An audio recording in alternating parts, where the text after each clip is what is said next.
who you are and where you are joining us from so that we can get this session started. All right, I have Adeshola from Ghana, I have Ifeanyi from Port Harcourt, I have Namdi from Lagos. Okay, so let's start. I also love to know if today is the first time you are joining us on a call, right? If today is the first time you are joining us on a call, just type a 1 in the chat box so that we'll know how to tailor this session to fit your own personal timing of joining us, right? So if today is the first time you're joining us, just type in a 1 in the chat box. If you've been with us before now in other sessions, you can type a 2 or any number as your spirit leads you. Okay. Okay, I can see a couple of 1, which means we have a lot of people that today is the first time that they are joining us. We'll have Toby from Nigeria, we'll have Dominic from Ghana. So I think it's Nigeria, Ghana, Kenya that is very, very dominant today. And that's really, really amazing, right? So we still have a couple of people to join us, but while we are waiting for them to come in, we are going to start immediately so that we will get to achieve everything that we have set out to do today.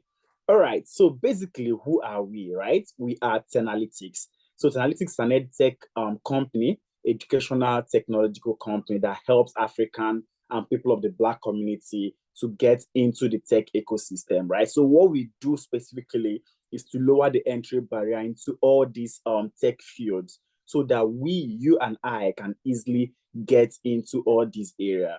Our service is across so many data areas, ranging from data analytics, business analysis, data engineering, data science, financial analytics, HR analytics, cybersecurity, and of course, Scrum Master, which is the main reason why we are here today, right? We have amazing facilitators that come into the classes to talk to people from real life case studies, people that work in amazing places, Deloitte, KPMG, Google, Coca-Cola, as the case may be, right? So these people come into the class and teach our students based on real life case studies. You know, most times we do not understand easily because some classes are very, very theoretical. But what we've done at Teralytics is to make sure that our classes are all fully case study basics so that you can easily have a substantial amount of portfolio, of projects in your portfolio,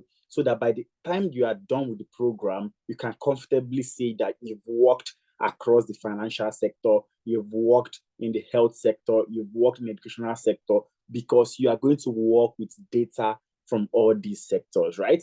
So we also have our students work in amazing places like NHS, KPMG, Microsoft, McKinsey, and this is basically because they learned everything that they were taught, right? And our courses are fully beginner friendly, right? So if you do not have any knowledge in any of this area, we'll bring it from ground zero up to the expert level so they can easily perform on the job.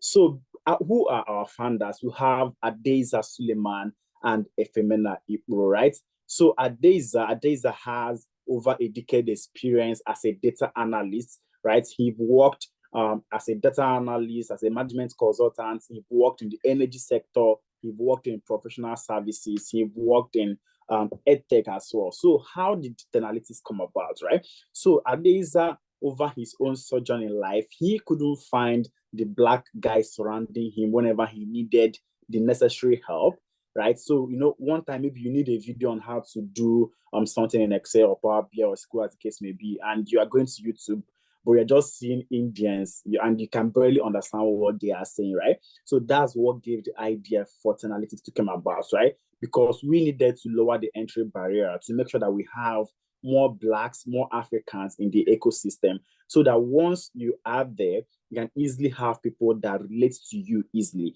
So that's why we are here. Adeiza also did study a tech-related course, right? So if you are feeling that you need a technical background for you to be able to transition, just know that it is not true. You can always transition from any field that you are in. You can transition from public health. I think Josephine transition from a course like that, right? So you can transition from there, you can transition from English, you can transition from language courses, you can transition from anywhere, so far as you have that necessary zeal to learn. We also have Efemena Ipo. Efemena is the co-founder of Teralytics. So he also holds over a decade experience as a data analyst, as a data scientist, as a data engineer, and Power Platform developer. He worked across UK, Canada, and Africa, of course, same as Adeza, right? So Efemena fully also started as a management consultant, but he was able to transition into the tech ecosystem because the zeal was there for him to transition. And amazingly, we also have Josephine, who will be taking us on tonight on the topic that we have. So, Josephine, I don't know if you mind saying a word or two to people here by yourself. Hi, Josephine. Hi, Chukwemeka. How's everyone doing? Good to have me back on the masterclass to discuss Scrum. I'm excited. Okay, so I just can't wait for my call and my time to discuss user stories. But good work. Hi, everyone. Fantastic, fantastic. So let me do justice to who Josephine is, right? So Josephine is a certified Scrum Master, senior Scrum Master, right? And she has over a decade experience in this ecosystem as well. She's been recognized for her proficiency in Scrum methodologies, and she's a sought-after speaker and contributor with respect to the Agile methodologies. She is also a senior Scrum Master with one of the largest fintechs here in Africa. And I know that some of you are using her products. Trust me, you are. So, but we're not going to mention it. Okay, she's also a proven educator, and she's here tonight to give us her words of experience, right? So please stay on the call so that we can tap from what Josephine has to say with respect to how to build a user story using Agile. And I am Chukwemeka, like I mentioned, the COO of Teralytics. Also, a data analyst. I've worked as a data protection officer, financial modeling and operation analyst in the bank, financial fintech, capital markets, and the hospitality business. I also have been in this business for close to a decade as well. So I'll be assisting Josephine where necessary, but she is the main focus for tonight so that we can get to tap from her amazing wealth of experience. There are 4 basic things that we are going to be talking about today. And number 1 is who exactly is a Scrum Master and how do you write a user story? So basically, Josephine is going to walk us through this so that we get to understand all the necessary things that we need to know regarding who a Scrum Master is and what Scrum is even, right? So we'll walk you from that ground zero and bring you to a minimal level, right? We're not going to take you to the expert level tonight, but we are going to give you something substantial for you to understand the necessary things that you need to know. And the next thing that you're not going to know is the pathway to becoming a Scrum Master, right? So if you want to transition to this exact domain, how will you do it? We are here to walk you through it. And of course, we have an amazing, amazing special offer for you.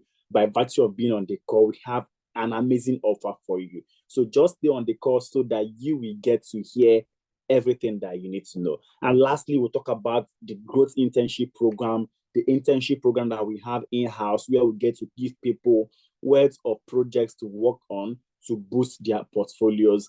And of course, we also have amazing success stories that you're going to be hearing tonight. So just stay on the call while we dive deep into what we need to know. Hi, Josephine, you have the floor. All right, thank you so much, Chukwemeka. Good one, fantastic work there. Okay, hi everyone. So first of all, before we start, I'll need everyone to pray about my network. I'm currently in Nigeria at the moment. So please put my network in prayer so that we can have this show running smoothly. All right, so the first thing I want to say is if you're on this call and you're looking to transition into tech, you are in the right place because Scrum is one of the easiest way to transition into tech. To answer that name, tech bro, tech speak. Okay, so Scrum is one of the career paths that you don't need prior tech knowledge or prior professional knowledge as regards to software programming, or you don't need to know how to code. I don't know how to code. And I was listening to Chukwemeka talk about the CEOs, the COOs. A lot of us were doing something quite different. I started out as a digital marketer, content writer. I went to school to study business administration, public administration, so nothing related to tech. But here we are we're making money from tech, and we're also improving and advancing. Okay, so I'll just dive right into it. There's a whole lot to talk about. So sit tight and pray for my network while you're listening to me. Okay, so who is a Scrum Master? Or let's start with what is Scrum. Scrum is an agile methodology. Now, I like breaking down things. I'm not a fan of big words or buzzwords. Buzzwords are great. When you understand what the whole thing is about, you can now start making use of buzzwords. So I'm going to be breaking down a whole lot of things. So Scrum is an agile methodology. Methodology is simply method. It's just like you're cooking something. I choose to cook with the gas, you choose to cook with firewood. There are different methods. You're going somewhere, you choose to hop on a bus while someone else chooses to drive. These are different methods of getting to your destination. So that's exactly what this is. So Scrum is an agile methodology, meaning that there has been a methodology that we know before there was an adaptation. So the one that we all know and we're very familiar with is the waterfall methodology. Now, sometimes I'm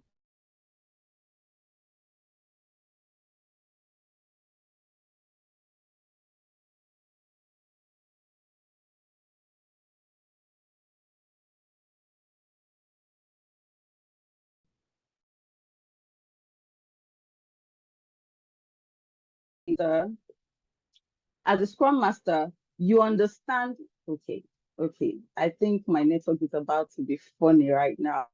Please indicate if you can hear me. Drop something. Okay, probably a high five or something on the comment section if you can hear me. I want to make sure that everyone is following and we're having an interesting class this evening from where I'm logging in from. Okay, so if you can hear me, give me a high five in terms of something to just show me that we're all following, okay? And that my network is being a good person this evening.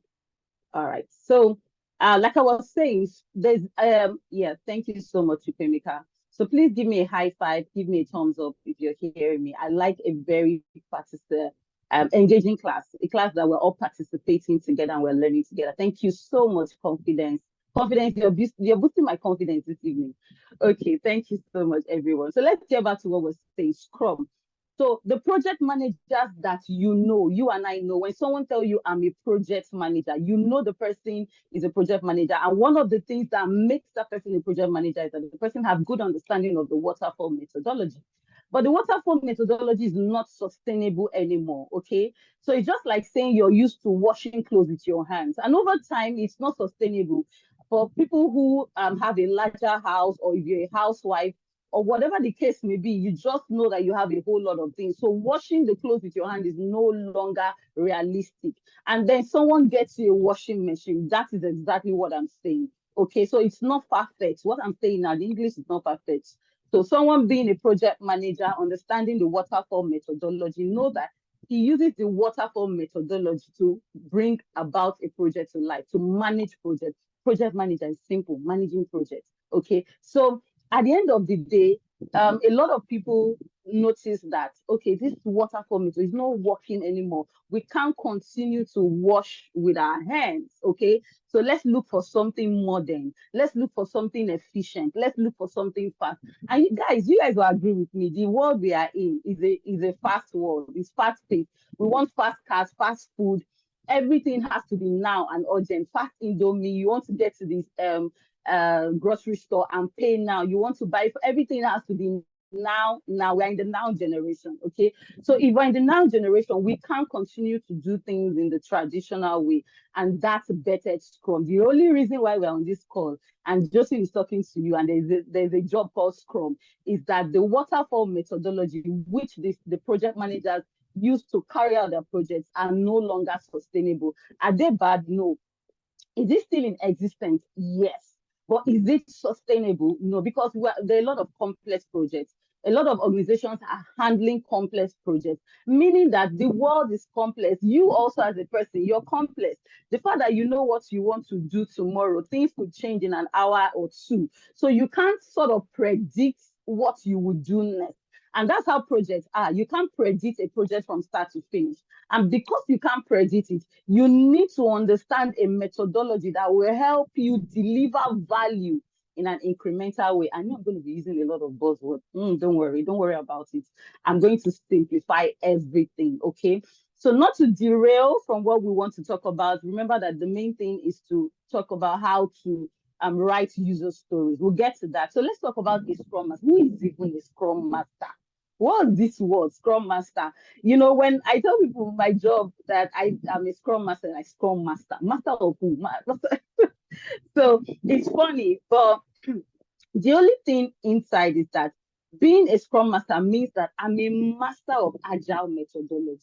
I understand agile better than anyone else. And 9 out of 10 organizations, this can be proven. Go to your Google, you can Google a whole lot of things I'll be saying this evening, is that most organizations are already using agile or transitioning into agile because it's a competitive world. Okay, yes, Mark Zuckerberg has Facebook, has Instagram, and probably and other apps that I'm not even aware of. Other people are building apps. Apps are being churned out daily. Fintech app to health app that has to check your heart rate. A whole lot of applications. Take a scroll to the iOS store or the Android store. Guys are building massive things daily. And for any organizations to keep up in the market, they have to ensure that they are using something that is efficient. And that's why we are hot cake. That's the only reason that Scrum Masters are hot cake, because we understand how to use a particular methodology, in this case, the agile methodology, to deliver complex projects. You cannot use waterfall to deliver complex projects, okay? So what's the role of a Scrum Master? The role of a Scrum Master is this person is simply a professional and a coach who helps the Scrum team to deliver value using the Scrum principles, okay? Who helps the Scrum team to deliver value using the Scrum principles. So the only, I think I should put it this way, the only special thing about Scrum Masters is that we are masters, exactly how the word implies. We are masters of Agile and Scrum. So being master of Agile and Scrum, I'm going to show you one trick or one of the ways that we become very valuable and we are in demand. Take a scroll to your LinkedIn page after the masterclass this evening. Just take a scroll and then type Scrum Masters in Nigeria and just see how much they are being paid. Let's not talk too much. Let's not talk too much here. Just see how much they are being paid. Or type Scrum Masters if you're outside the country in whatever location and see how much they are being paid. So gone are the days when you say, oh, I want to be a software developer, software engineer, UI, UX. As a Scrum Master, you earn as a software engineer, or even better, if you know your onions. So these onions is what we want to look at today. I'm going to be sharing my screen and we're going to be looking at Jira. So before I share my screen, or let me just go on to share my screen right about now. As I share my screen, we're going to use the Jira tool, okay? So I don't know if you've heard about Jira, but there are a whole lot of project management tools out there. So let me know if my screen is visible, guys. Give me a thumbs up. Just give me anything to show that, okay, just when I'm listening to you and I can see your screen. In fact, if you can see my screen, put it there on the comment section that Josephine, I can see your screen. I love my class being participatory, making sure that we're all engaging together. Okay, so I was talking about project management tools.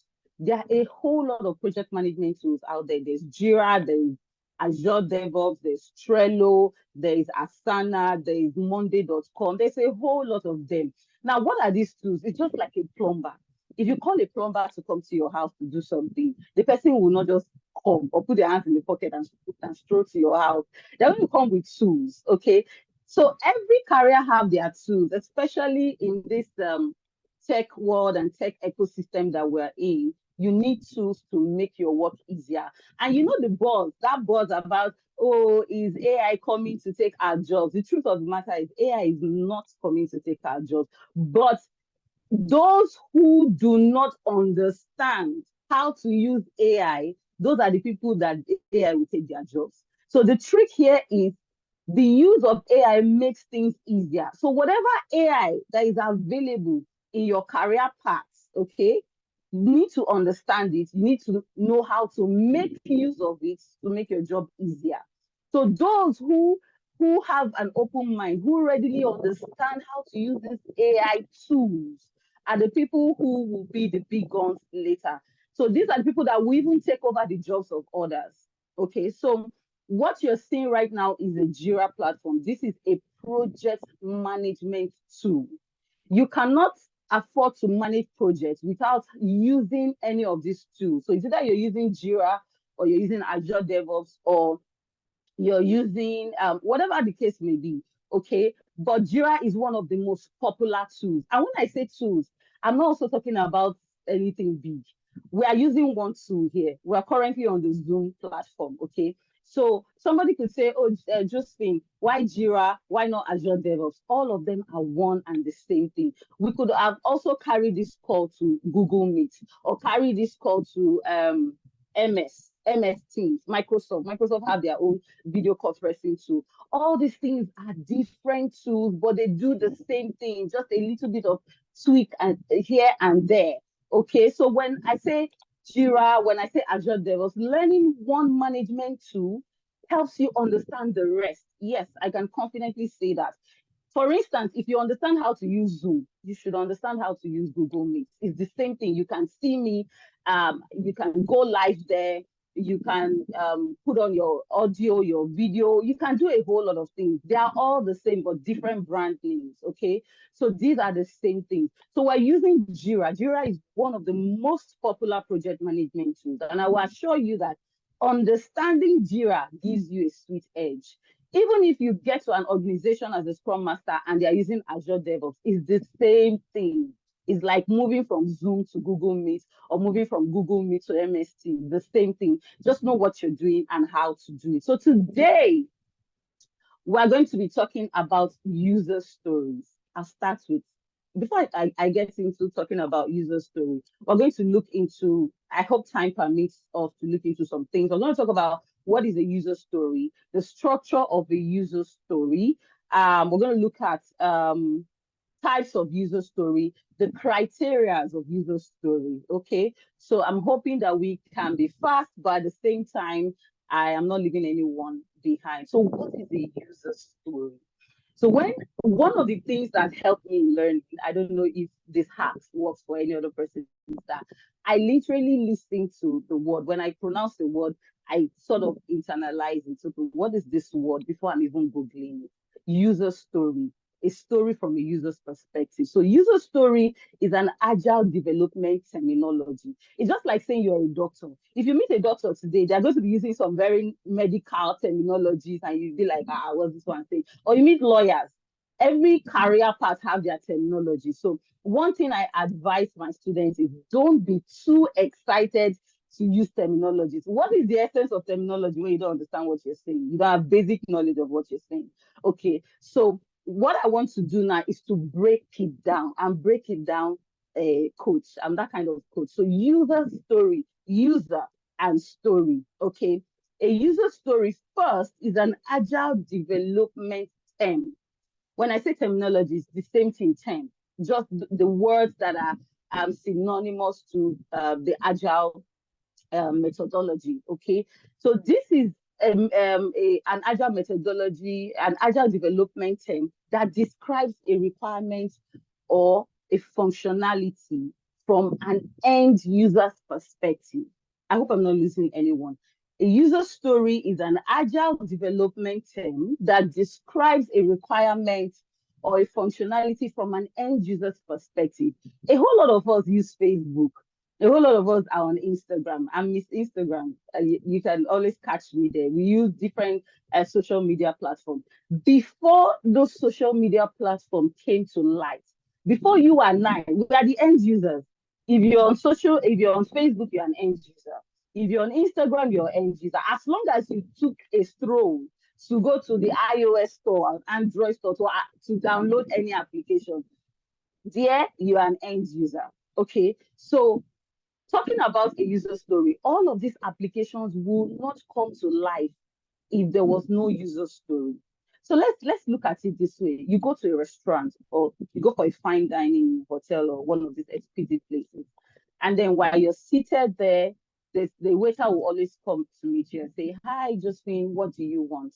And they are mostly with this very little paper and biro, taking down what you want. So I'm there and I'm asking, I'm the cheerleader of jollof rice. So if you're not Nigerian here, please, you know, it's okay. I understand it, but Nigeria jollof rice will always take the lead. Okay, so that's something lighter. So while I'm in that restaurant, the waiter is there taking note of what I want. So he's taking my order. So he's asking me, "Hi, Josephine." Because the person does not know English, so it's not going to say hi, Josephine. "Hi, madam. Good afternoon. What do you want? What can we serve you?" So he or she's taking my order. So I'm saying, "Oh, I want mocktail. I want jollof rice. I want turkey." So while I'm saying I want this, I want that, I'm making my order with my urgent 2K in my pocket. You understand? I have to look at what is in my pocket while making the order. So I'm calling jollof rice and turkey now. This is almost like 20K already. But let's stick to the discourse of what we are saying. All right. So while I'm saying I want this, I want that, what the waiter is doing is the waiter is taking note of my orders. So those things that the waiter is taking note of are something called the user story. Because at the end of the day, I'm the one to eat the jollof rice. So imagine I say I want jollof rice, I want turkey, I want juice, and the waiter is taking note of all of those things and goes ahead in about 10, 15 minutes or 30 minutes, brings my order, and I'm seeing a foriro with a swallow. That's not my order. At the end of the day, what happened is that either the waiter is not listening to me when I was making the order, or there was a switch somehow in the kitchen. That is not my order, and that was not from a user's perspective. At the end of the day, the restaurant is looking to satisfy me as the end user. So whatever application, if you wake up tomorrow to build another Facebook, another Instagram, or whatever application you want to build, you are not building it for your family and friends. You are building it for the end user. And that's where the user story comes from. User story. The story is for the user. It's not for you. It's not for the software engineer who is going to develop the application. It's not for the Scrum master. It's not for the product owner in the Scrum team. We are building this application for the user. That is where the user story came about. Okay, so it's just like saying you're an artist and you go to the studio to record a song. Of what use is that song if it's not on the streaming platform? Are you going to be playing that song in just your laptop or for your family? If it's for your family and friends, that's okay. You don't intend to make money from it. But if you intend to make money from anything that you set your eyes on, it needs to be from the user. I need to write it from the user's perspective. Because just imagine for a minute that you went to your Instagram platform, you went to your Instagram page, and you tried to make a post and you could not post. That is not benefiting the user. That button or that icon that says you need to post and you cannot post, and you checked it's not your network, everything is okay, you've updated your application, but for some reasons you cannot post. At that point, that is a flaw. It has not benefited you as a user. So I want us to get the ground. If this is even what we take home today, that's okay. Okay. Because I want us to know that when you see an application out there, it started from a user's perspective. It started from a user story.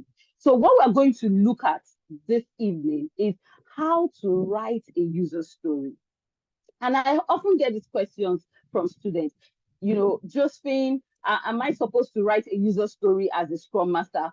Whose prerogative is to write a user story? Now, let me explain this. If you look at the job description, the JD of a Scrum Master, some of them will say, oh, you're expected to know how to write a user story. But then, the product owner is the person who has the responsibility to write a user story. But he's not the only person who is saddled with that responsibility. I'll give you an example. In a house, the kitchen is always a special place for the wife or the woman. Okay, anybody can stroll into the kitchen. The husband can walk into the kitchen to make anything. Your kids can walk into the kitchen. Anybody in the family unit can go into the kitchen to make anything. Okay, but the first port of call, whose natural a responsibility, so to speak, or who would they align the kitchen to? Is the wife or the woman?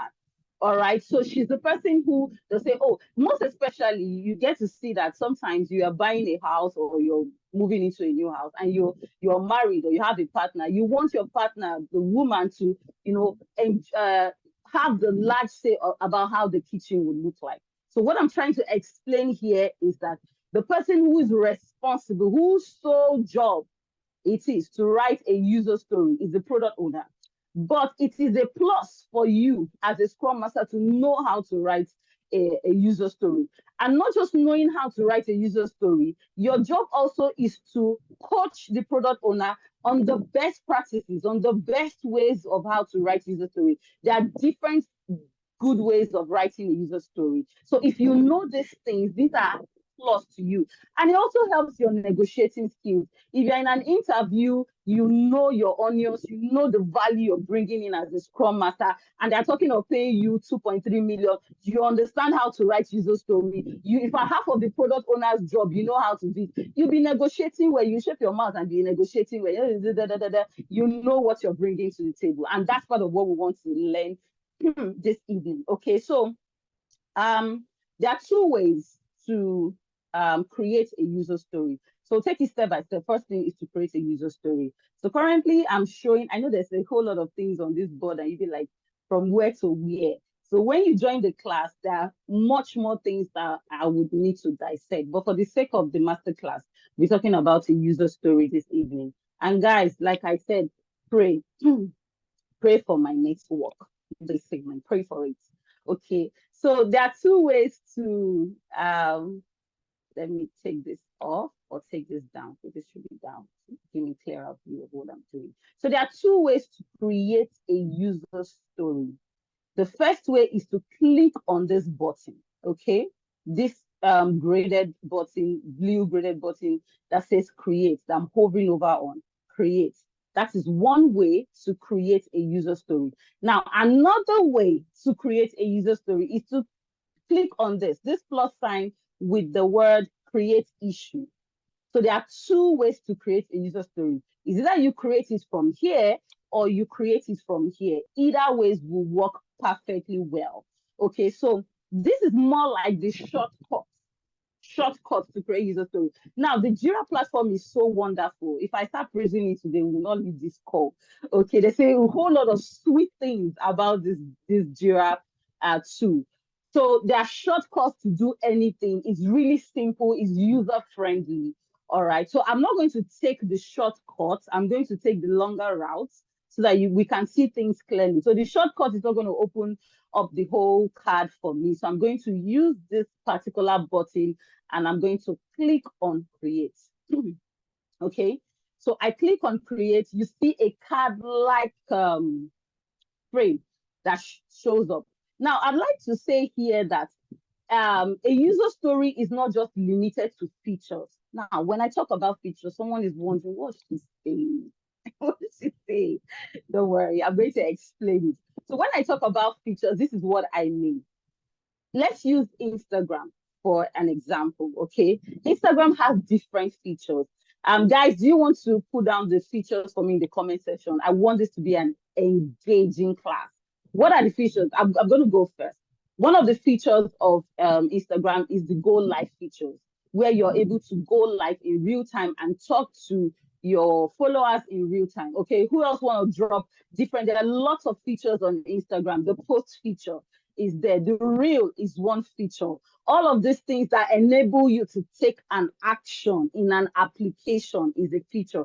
So who else wants to drop other features that you've seen? If you're an avid user of Instagram, you would able to easily name the features. I'm not seeing any comment. Guys, let's make this very interesting. If you're following me and you're dropping the comments, that way it's easy for you to grasp what I'm saying. So what other features okay, okay, I'm seeing it. The photo tag, the comments, awesome. The story, these are features. So I don't just want to use buzzwords. That's not the idea of this masterclass. Leave all those things. You can go and Google it later. So when I call something, I want us to be able to relate it with what we have seen and we know. okay? I'm seeing the go live, okay? The reels, the story of this, all of these things are features. All of these things are features. In your Facebook, the features are still very similar. We have the features that you can post. The post feature, the post icon is a feature. The comment icon is a feature. All of these things are features.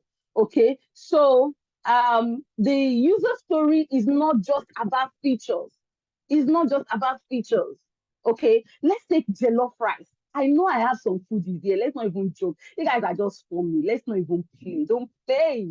Stop playing. Let's use food. Let's leave application. Like saying they go far. Let's talk about the things that we know. I know we have a whole lot of foodies here. I want to talk about features. I want to explain features, okay? So if you want to cook jollof rice now, I will always use jollof rice, and Nigerian jollof rice is the best.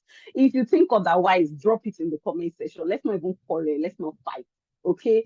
So if you want to cook jollof rice now, all right, what are the features of jollof rice? What are the features of jollof rice? I'll start. I'll go first. Rice. Eh, don't worry, Ghana jollof. Let's not quarrel. Let's not fight. Leave it. Nigeria. The facilitator of this masterclass is a Nigerian. So let's stick with Nigerian jollof rice. So if you want to cook jollof rice, guys, tell me the features. This is where I will know that you are a foodie and you also know how to cook. What are the features of jollof rice? Maggi, pap. Okay. Where is pap and bride coming from? Guys, we are cooking jollof rice, Maggi, tomatoes. Thank you, Charity. Tomatoes. These are features because these are like new things to cook jollof rice. You have not cooked it. The application jollof rice, we have not cooked it. But for us to cook jollof rice, we need something. Let's add coconut. See, who is this person? Who is this person that said we should add coconut? This person must be the secretary of this foodie WhatsApp group. Kenuli, I hope I pronounce your name correctly. Let's add coconut. I like that. Okay. With stove, unit, stove. These are features. I like that. Features. These are different features of jollof rice. Okay. So, but user stories are not limited. I see pepper and oil. Good one.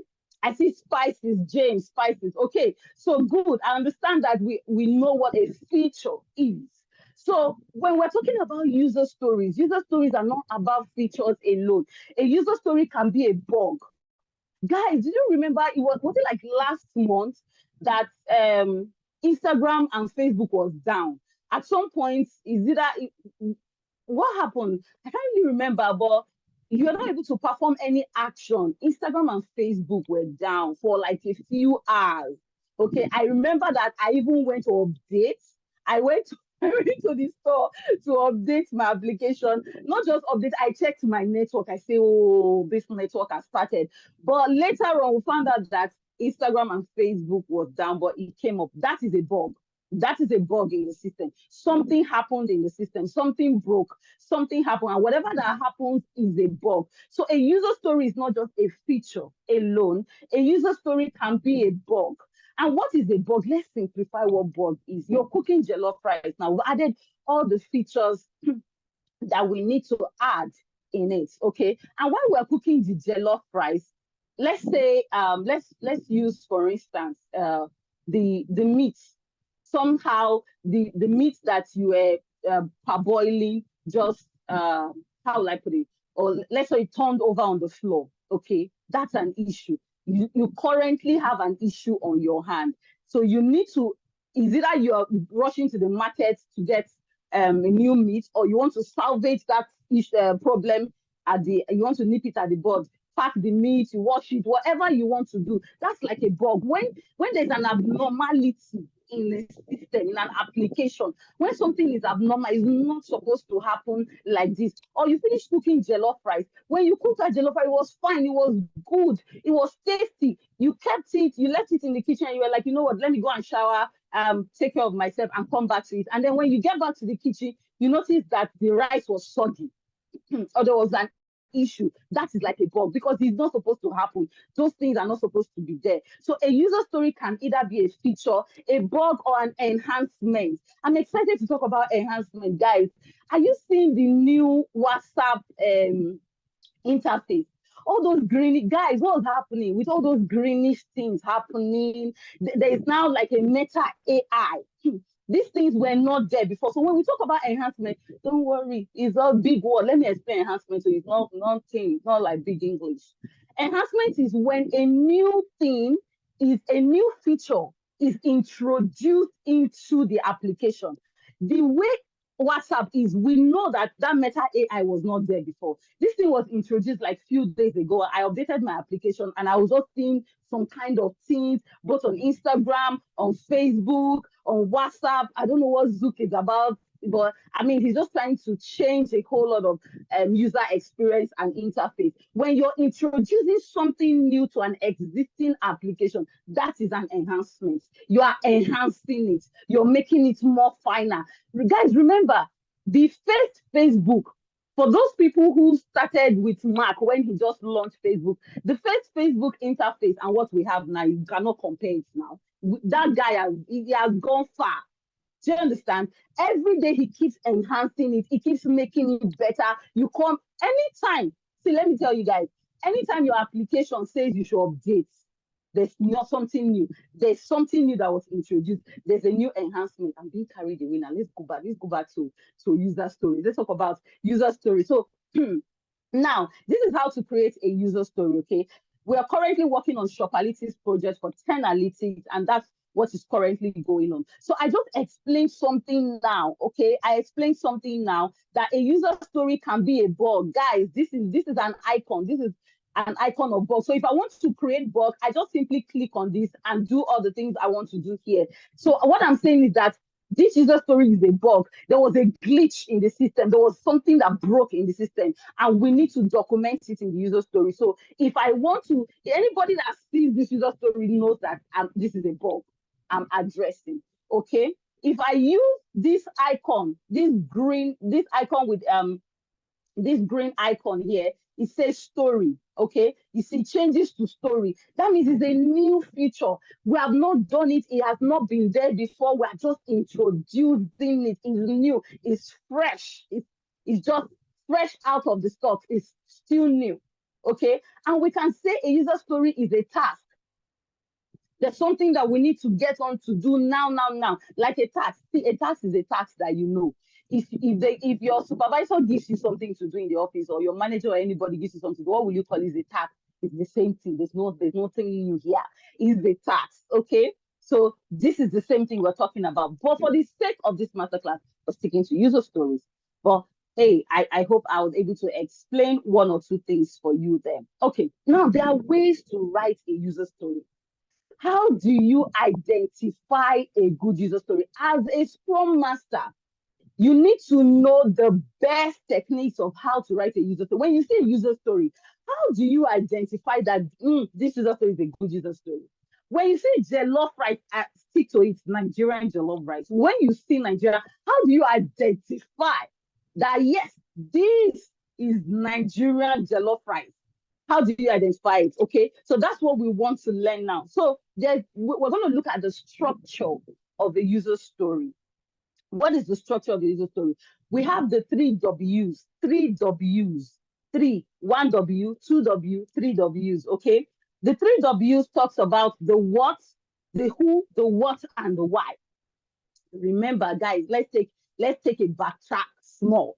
That a user story is written from a user's perspective. So you see this one, I say, oh, let me go live, and I click that button that says, so let me share my screen, and I click the button that says share screen. That is a user story that has been implemented. That is a user story that has been implemented. So for us to implement that, for a software engineer to implement a user story for a user, we need to follow these conventions, these structures, which talks about the who, the what, the why. So the who talks about the role. Who is this user? Who is this person we're writing? Who is this person we're writing this story for? It's for the user. The user can be Josephine. The user can be Charles. The user can be anybody. If it's a HR application, the user can be for those who are in the HR departments, okay? It could be everybody in the HR department. If this application, we are building it for pediatricians, the who here is pediatricians. If this application, we are building it for the military men, for the security system in an organization, in a country. Yes, this application is speaking to any security officials. So the end user is anybody that will use this application. Anybody that will use this application. Now, we are focused on Shopperlytics. We are currently building Shopperlytics. Teralytics is an e-commerce platform. So that is what we're going to be. That the user story is speaking to Shopperlytics, which is an e-commerce platform. And I also believe that a whole lot of us have shopped or at some point used an e-commerce platform before. So if you are shopping on an e-commerce platform, you probably we can tell you the end user here could be a shopper or anything you want to call it, but you are the end user. So the who now for this user story is the shopper.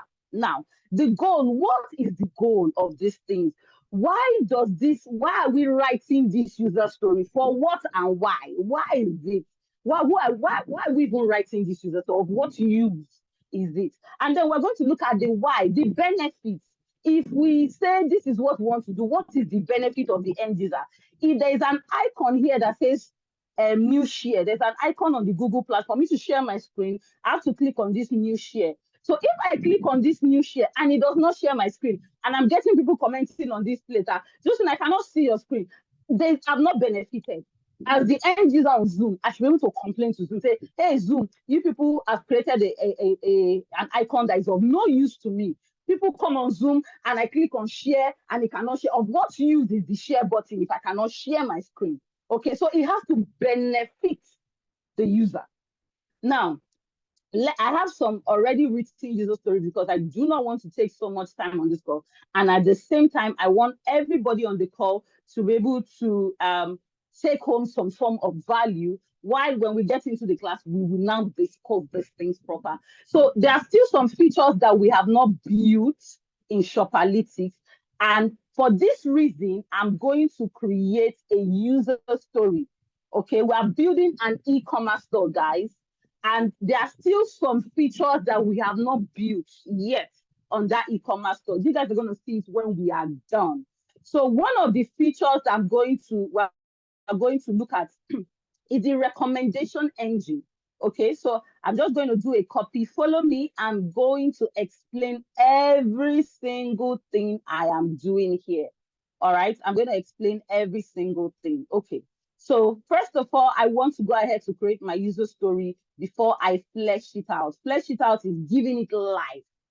All right, so one of the features we want to create on our e-commerce store, which is the Shopperlytics, is the recommendation engine. I know you are having questions. Which one is recommendation engine? What is she talking about? All right, view issue. So I'll click on view issue right now and take this down. All right, so if you have questions, please write your questions somewhere and you can ask me after the call. I will be so happy to take your question. Okay, now we want to create a user story on the recommendation engine. This is a feature in our e-commerce store called the Shopperlytics. Guys, I hope I'm not losing anyone here. Okay, so every user story, is important that I say here that every user story must have a good description and an acceptance criteria. A good description and an acceptance criteria. Let's put acceptance criteria into our pocket. Let's not rush. We're not rushing. Even though we are sitting to minimize or manage time, let's not rush, okay? A good user story must have a description and an acceptance criteria. Let's focus on description first. All right. So now we want to create a feature. We want to create a feature that has to do with recommendation engine for the e-commerce store. And now we need to put the description. Why do we want to create a recommendation engine? Now, a recommendation engine is just like search engine. Guys, you know search engine. You go on Google, there's something that opens up for you where you can search, what is this, find out what you want to do. That's the same thing we want to replicate on our e-commerce store, where this engine is able to recommend to shoppers what to buy. Guys, have you noticed, on your Facebook? I see this thing a lot on Facebook. I think I see it on Instagram. if you try to Google anything, let's say you went to you Google shoes, you went on Google, okay, to find shoes, to search shoes, you have entered trouble. The algorithm, when you now go to your Facebook, when you now go to your Instagram, the algorithm will flood your timeline with shoes, adverts about shoes. That is the search engine finding you. That is your digital. There's nothing hiding these days. Your digital footprints will bring you out. I don't know if you guys have, you've noticed it, put it in the comment section. I want to see you guys talk about it. If you've noticed that if you search about, if you Google about, or even click, as much as click about something, your social media will flood your timeline with that particular thing. What he's saying is that the algorithm is thinking that Josie has interest in shoes, Josie has interest in bags, Josie has interest in sports, that kind of a thing. Okay, so let's stick to the discourse. Let's come back. All right. So what I'm trying to explain is that when we're writing a user story, we are thinking for the user, okay? And we are saying if the user use this thing, how will the user feel? Of what benefits will this be for the end user? The end user, not for your family and friends, end user. Okay, so now we are building a recommendation engine. And we want to look at the 3 W's. The 3 W's are the structure of a user story. The 3 W's are the who, the what, and the why. The who is me and you that is going to shop on Teralytics, okay? Now, as a frequent shopper, because me, I like to spend money. I like to shop. When I'm bored like this, I just go to an e-commerce store and shop and buy things. Ladies here, if you understand what I'm saying, put in the comment section that I don't want to be alone. Let's not be I'm speaking Chinese. You understand? So now we are anticipating that we are going to have frequent shoppers. As a frequent shopper, that is the who. In fact, let me put it here so that we're going to follow this very easily. This is the who. The who is the frequent shopper. When I talk about the 3 W's, I can break it down for you here in the user story.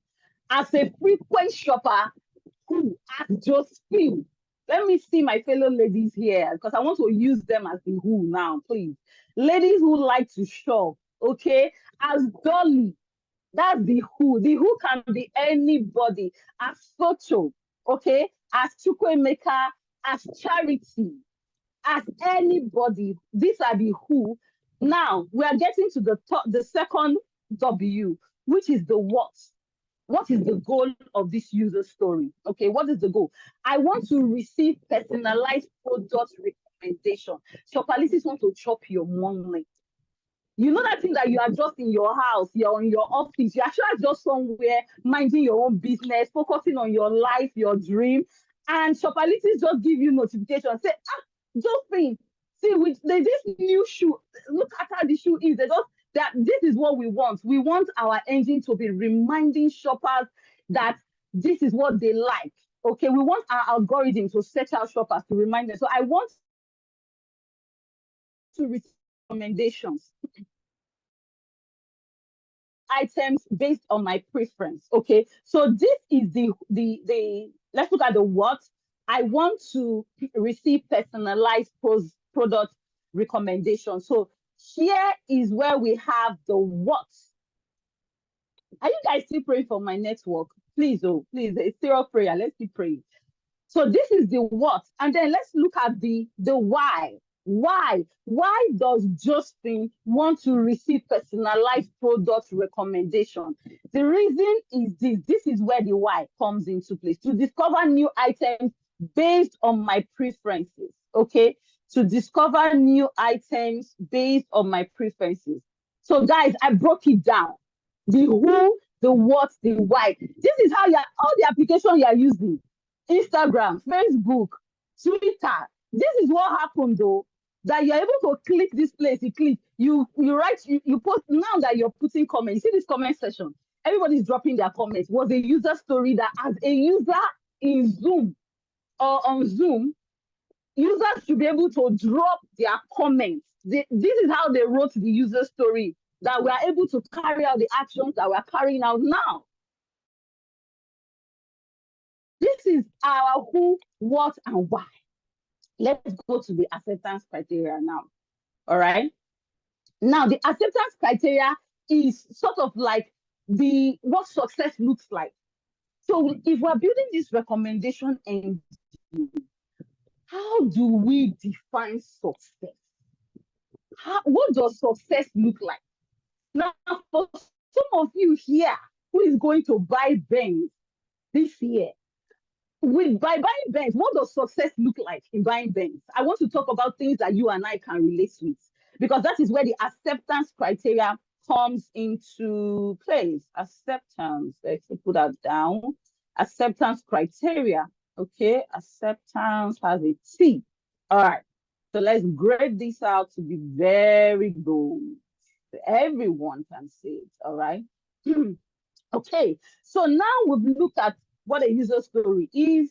We've looked at the structure of a user story. Remember your 3 Ws. Don't forget the who, the what, and the why. These questions have to be put down at the description. So this is the, well, first of all, we'll talk about the description. Let me put it here so that it's going to be very clear. Remember that I said that a good user story should have a description and an acceptance criteria. Okay, what kind of spelling is this? Description. Okay, description and an acceptance criteria. For a Scrum Master, what do you look at? What do you look at? What are you after? Every user story should be able to know what a good user story is. And for you to be able to identify a good user story, you should see that it has a description, which we have already talked about right now, and an acceptance criteria, which we are about to talk about. Okay, now the acceptance criteria is what success looks like. If I want to make jollof rice, I've made the jollof rice. What does success look like with specifics to Nigerian jollof rice? For me, what does success look like is that it has sauce. Enough, so you know when jollof rice is like red, it has enough sauce. I'm defining what success looks like to me. Oh. You define what success looks like to you in the comment section. Drop it in the comment section. We're talking about jollof rice right now. Let's not go too far. Let's not go too far. I know I mentioned Benz, but come back, guys. Let's talk about food. Food is life. We need food to be able to function properly. Okay, so for us to do acceptance criteria for jollof rice, what does success means to me? Because acceptance criteria is like what success is for that user story.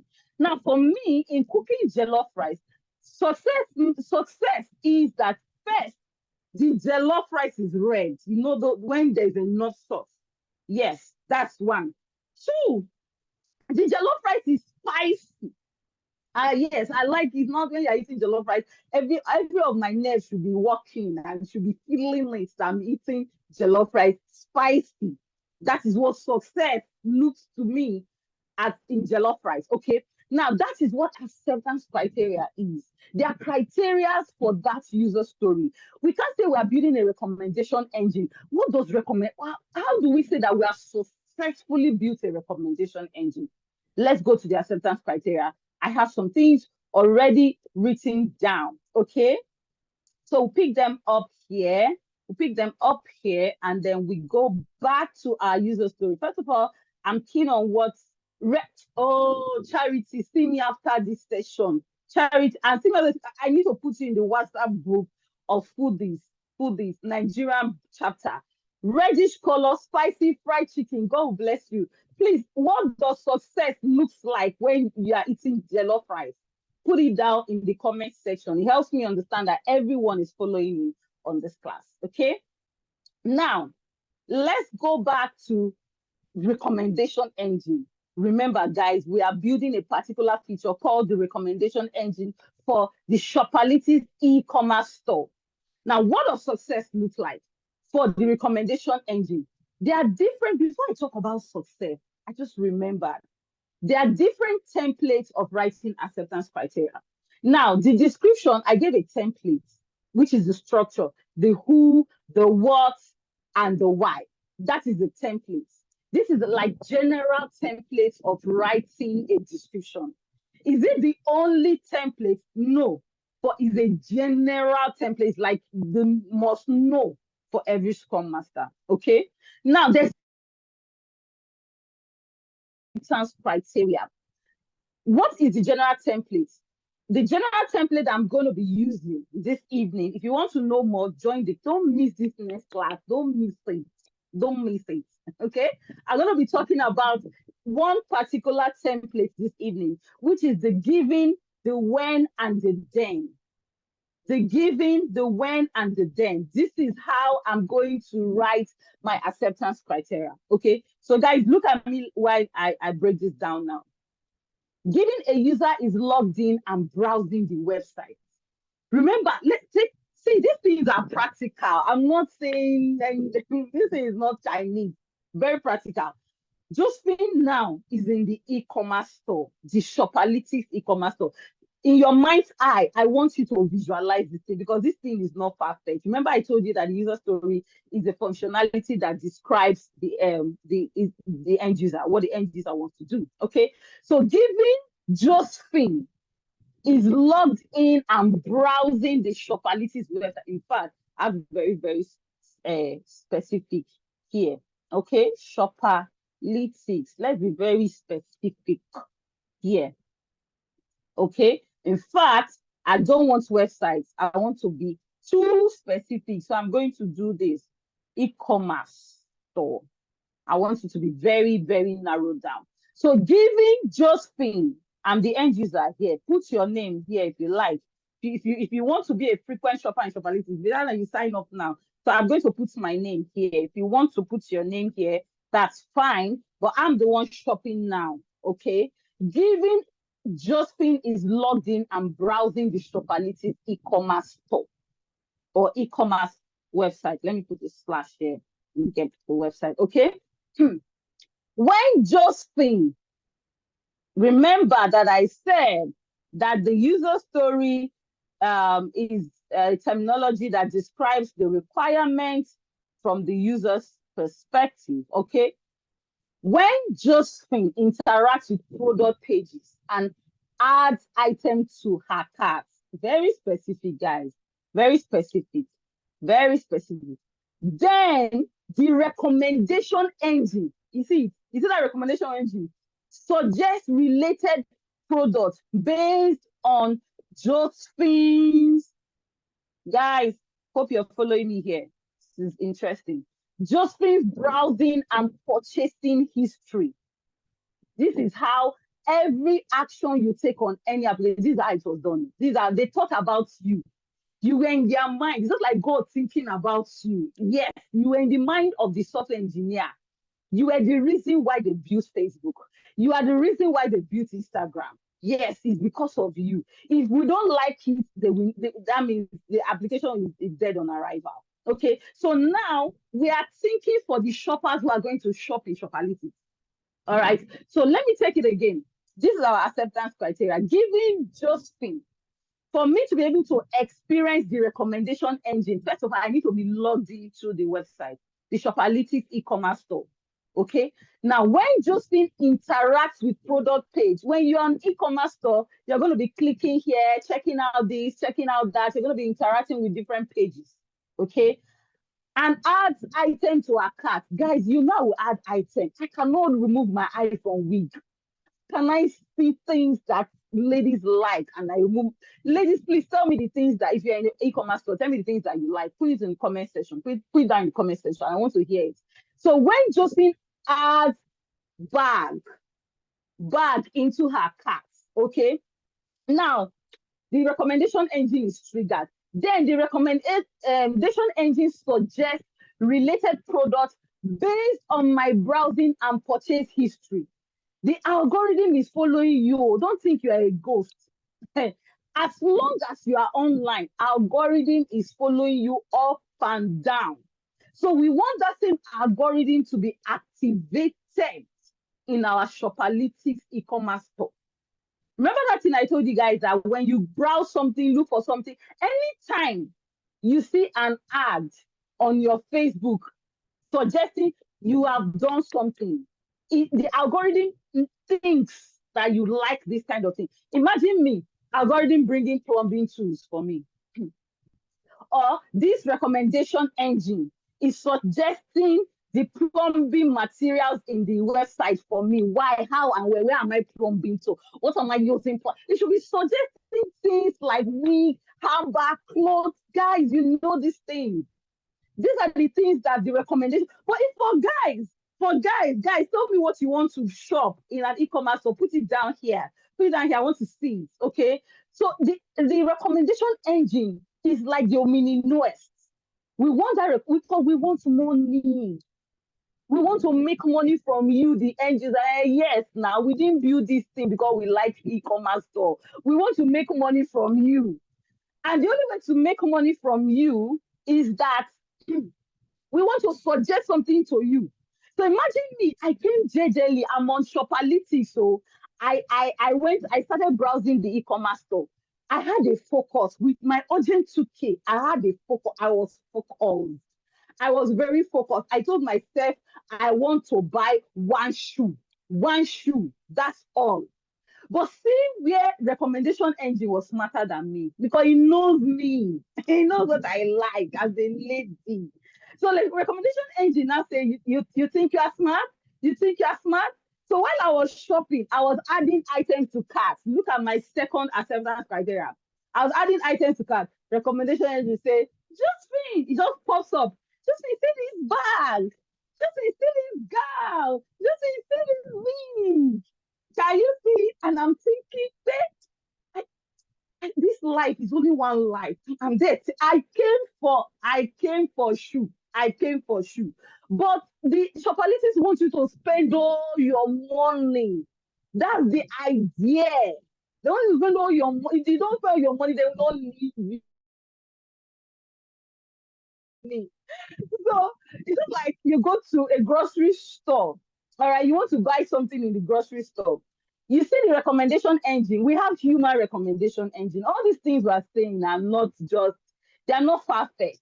Recommendation engine is that sales girl that'll come and meet you. Say, auntie, have you seen our makeup session? Our makeup session, have you seen, we just have this new makeup. Have you checked this? Bros, that is a human recommendation engine. Is the human one in physical, but in the virtual world, we need to also get a recommendation, and because we want to, just in case you forget it, yeah. So we don't want you to forget. We want you to remember. It will remind you. So the recommendation engine is like the Holy Spirit that reminds you. He said, "What? Are you sure this bag? Want to check this bag out? Like this red one. This red one is fine. Look at it. I will now leave the shoe that I've added to cart and go and be looking at bag. Is the bag that I came there to do? Is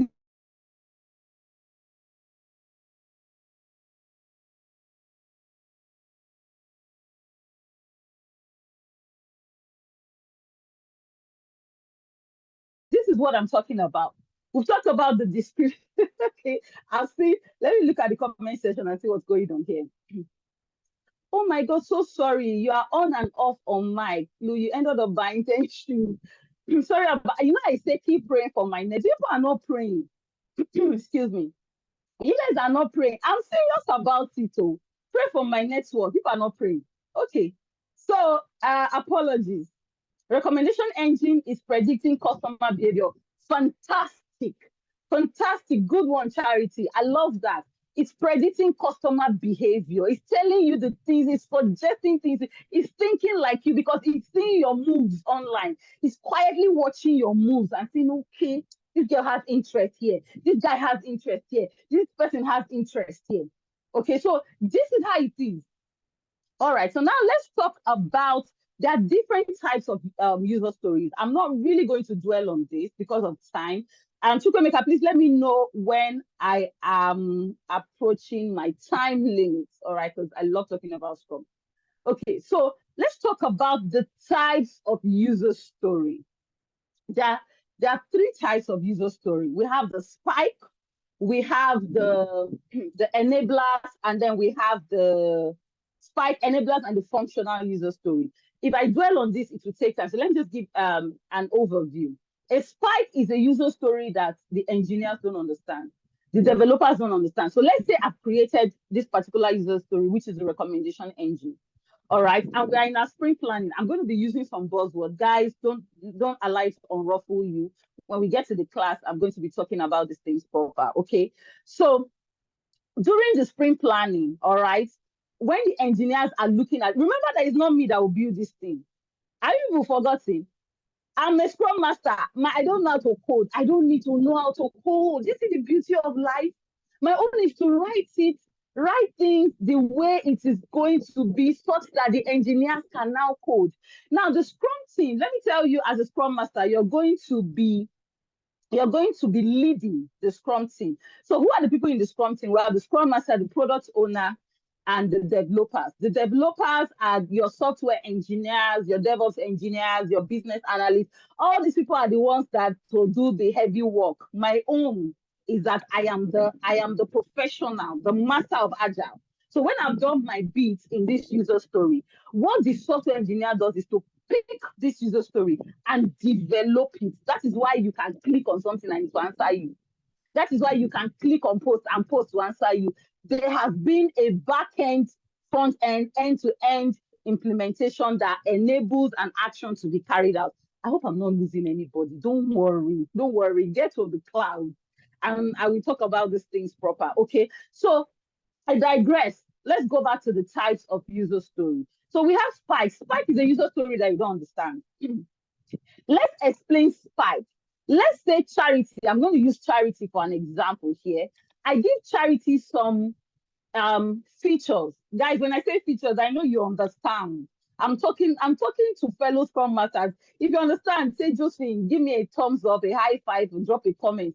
If if Charity is cooking jollof rice now, jollof rice is a project, and I give Charity features. I hope you guys understand when I say I give Charity features. If you are coming late, that's your own. You have to go and watch the video from the beginning. Okay. All right. So when I give Charity features, what I'm talking about, the features are the ingredients, the rice, the tomato, the pepper, the onion, all of these are features. Okay. I give it to Charity to make jollof rice. All right. Now I want to talk about Spike. Oh, guys, these things are buzzwords, but they are simple things. So let me explain Spike to you. I'm still talking about the types of user story. All right. So Spike is a type of user story that the engineers do not understand. It's not clear to them. They need to make more research on it before they finally develop it. Now, with jollof rice, if I give Charity features, inside that feature, there is a particular ingredient inside that feature I give to Charity. There's a possibility that Charity has not used that ingredient before. Charity does not understand the ingredients. And for Charity to understand the ingredients, she doesn't have to put it inside this particular jollof rice. She needs to probably wait, Google it, find out at what point do they add this ingredient. That is a Spike user story. A Spike user story is something that Charity as the developer, the software engineer, for her to be able to cook that jollof rice using that spice, she doesn't know where to put it, she has no clue about the spice. But is the spice needed for the jollof rice? Yes, it's needed for the jollof rice. So what will Charity do in this case? Charity will go and do research about the spice, which is Spike user story in this case. That is a type of user story. Another type of user story is the enabler user story. This user story are talking about the infrastructural setup of a project. If you're starting a project from ground up, from the beginning, from scratch, a project like jollof rice, yeah, you are starting from the scratch. Rice, everything you are doing it from the scratch. That is the project. And where does enabler user story come from? An enabler user story is a user story that addresses the infrastructure. When I talk about infrastructure, don't be scared. These are things that you know. Let's use rice, for example. If you want to cook rice now, what are the infrastructure? Let's say you want to use gas. The infrastructure is the gas. You need to make sure that there is gas. You need to make sure that it's for all the items that you will need to ensure that you cook a jollof rice properly. Those items are called enabler user stories. Put it in the comment section. I want to ensure that everybody is following me, that I'm not speaking plenty grammar here. The idea is not to speak grammar. If you want grammar, go to Google and find out about it. But for this class, we're breaking things down. Okay? So These enablers, what are enablers in terms of jollof rice now? Enablers are infrastructure, the things you have to set up. We cannot cook rice from nothingness now. If you're using firewood, you need fire. You need firewood now. You need matches, something to crack the light. You need seed. All these things that are like your setup to cook jollof rice. That is the enablers user story. Now, in terms of application, since I talked about something that you and I can relate, in terms of application, an enabler user story is the environment where we will build, the engineers will build this thing. I don't want to confuse you going deep into environment. But again, I will break it down if I have the time, but we're going to discuss these things further in the class. Chukwemeka, please let me know if I have used up my time, okay? So these are types of user stories. Now, there are criteria in knowing what a good user story is. There are certain criteria. As a Scrum Master, let's say a product owner wrote these things that we've done now. Let's say a product owner did all of this and it's in the product backlog, okay? And then you need to have that backlog refinement meeting and the sprint planning meeting again. Don't worry, don't disturb yourself. I know I'm mentioning some buzzwords now. Don't worry about it. It's something that you and I can relate by the time I go into details, okay? But let's stick to the criteria of user story. What are those criteria that as a Scrum Master you look out for? The criteria is called the INVEST criteria. It's an acronym, INVEST, the INVEST criteria. The I stands for independent, the N stands for negotiable, the E stands for estimable, the S stands for small, and the T stands for testable. These are the INVEST criteria. So for you to come and say, this user story, product owner, this is a fantastic user story. At this point, this user story is ready for the engineers to cook what they want to cook. It needs to go through the INVEST criteria. Now, one of the INVEST criteria, like I said, is an acronym. Don't stress it. It's an acronym. All right. And the acronym, the I stands for independent, meaning that every user story has to be independent. It shouldn't have any dependency. There's a whole lot to this. Don't be confused. Don't worry. You can ask me questions later, okay? I'll try my best to respond to all the questions. But every user story should not have a dependency. It has to be independent on its own. Let's go back to our jollof rice. Let me try and explain when I say a user story has to be independent. If we're cooking jollof rice, one of the features should be rice, okay, which is like the main primary feature, rice. Now, if we have a user story called rice, the user story called rice should be independent, meaning that everything we need to cook rice is inside that user story. The user story rice should not be waiting for Steve user story before it's able to complete its work. So an engineer, let's look at this. Let's use Charity. Charity is our cook today, please, guys. Charity is our cook. Take notes, okay? So let's say Charity wants to cook rice. She's making jollof rice, which is the project. And the rice is one user story, just like we have recommendation engine here, guys, okay? And rice is the user story. For Charity to be able to cook rice, everything she needs to cook rice should be in one user story. That's what I'm talking about. So a user story should be independent. It shouldn't have any dependency. Now, a user story should be negotiable. To be negotiable is that in such a way that I have this user story called recommendation engine. Everything is here. The description is here. The acceptance criteria is here. Okay. At this point, Chukwemeka is telling me to pack my bags and be going. Guys, Chukwemeka is telling me to go. Okay, so let me round off with this. All right, talking about the INVEST criteria. Okay, so this has to be negotiable in terms of the fact that the software engineer should be able to tell the product owner or the Scrum Master during the sprint planning that, hey, product owner, hey, Scrum Master, this recommendation engine, there are no security layers to this. Put security layers, put this, put that, add this, remove that. Meaning that every user story should be negotiable. The software engineers, who are the people that will build and develop this actual recommendation engine, should be able to put their own input, have their own say, have their own contribution on how best to build this recommendation engine. And then we have the estimable, we should be able to estimate it. Charity should be able to tell us that the user story called rice should tell us how long, what's the effort in cooking the rice, how long is it going to take her to cook rice. Should be able to estimate it. It should also be small. The idea of agile is that we're bringing out increments in bits. It should be small. User stories should not be very large.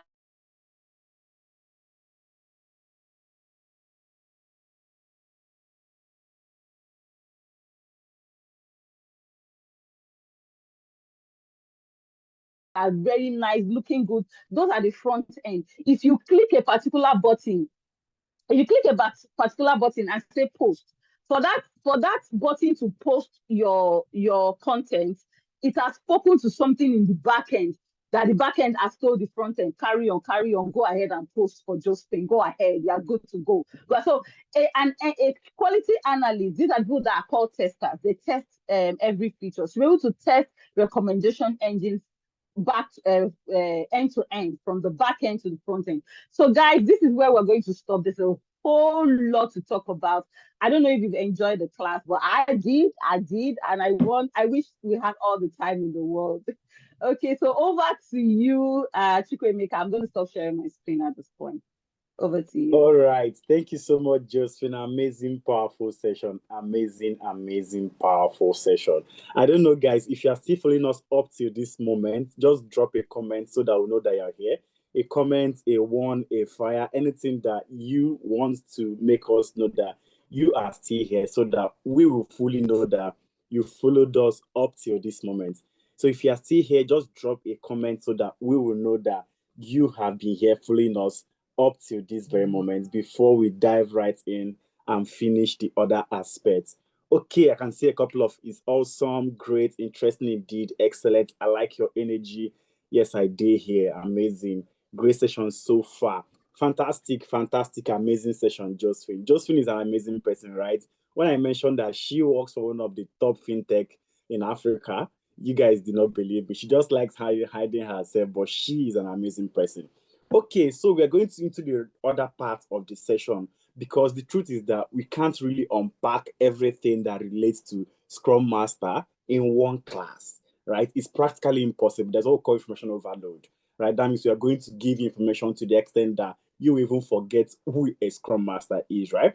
So, but we are going to walk you through the pathway to becoming a Scrum Master, right? So, if you want to become a Scrum Master come May, come June, what do you need to do? So I'm going to walk you through it. But first of all, let me just run through the program overview of what we do here at Teralytics, right? So the classes that we offer are fully 100% online learning, right? And they are all virtual instructor led. Sorry about that. What do I mean by that? It means that on your class days, on Saturdays or on Sundays, you will have facilitators like Josephine talking to you one on one, right, for 3 hours and over the weekend, right?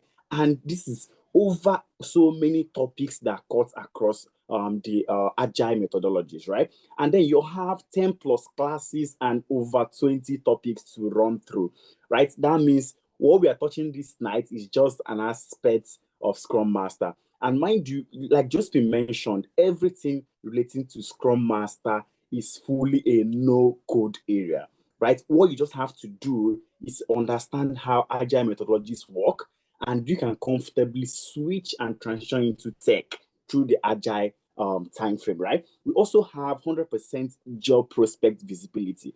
Because of how the requirements for Scrum is at the moment, there is high demand for Scrum Masters everywhere. Okay, there is this report that we always analyze every year, which is the World Economic Forum report. From it, there's a particular job that they highlighted is going to grow. And that job is project management, right? And inside project management, the exact people they are looking for are Scrum Masters, right? Because most companies have transitioned from the waterfall aspect of project management into the agile methodologies, which means there is high demand for Scrum Masters at the moment. You cannot finish a Scrum Master program and know fully how to use your project management tools and remain jobless in a couple of months. It's not possible unless you didn't know what you learned, right? And our sessions are also 100% hands-on practical sessions with exercises and projects. We are all here. The way just finished explaining how user story works, using jollof rice, using a couple of things. That's how the classes also run, and they are all 100% practical classes, right? So everything you are going to be doing is just Josephine talking to you, Josephine sharing her slide, Josephine walking into Jira and showing you how it's done. Because what we've noticed over the years is that people will come and mention, okay, I'm a Scrum Master. And the first question you ask them is, do you know how to use Jira? And they'll say no. All right. Do you know how to use Trello? They'll say no. Do you know how to use Azure DevOps? They'll say no. Now, what exactly did you learn?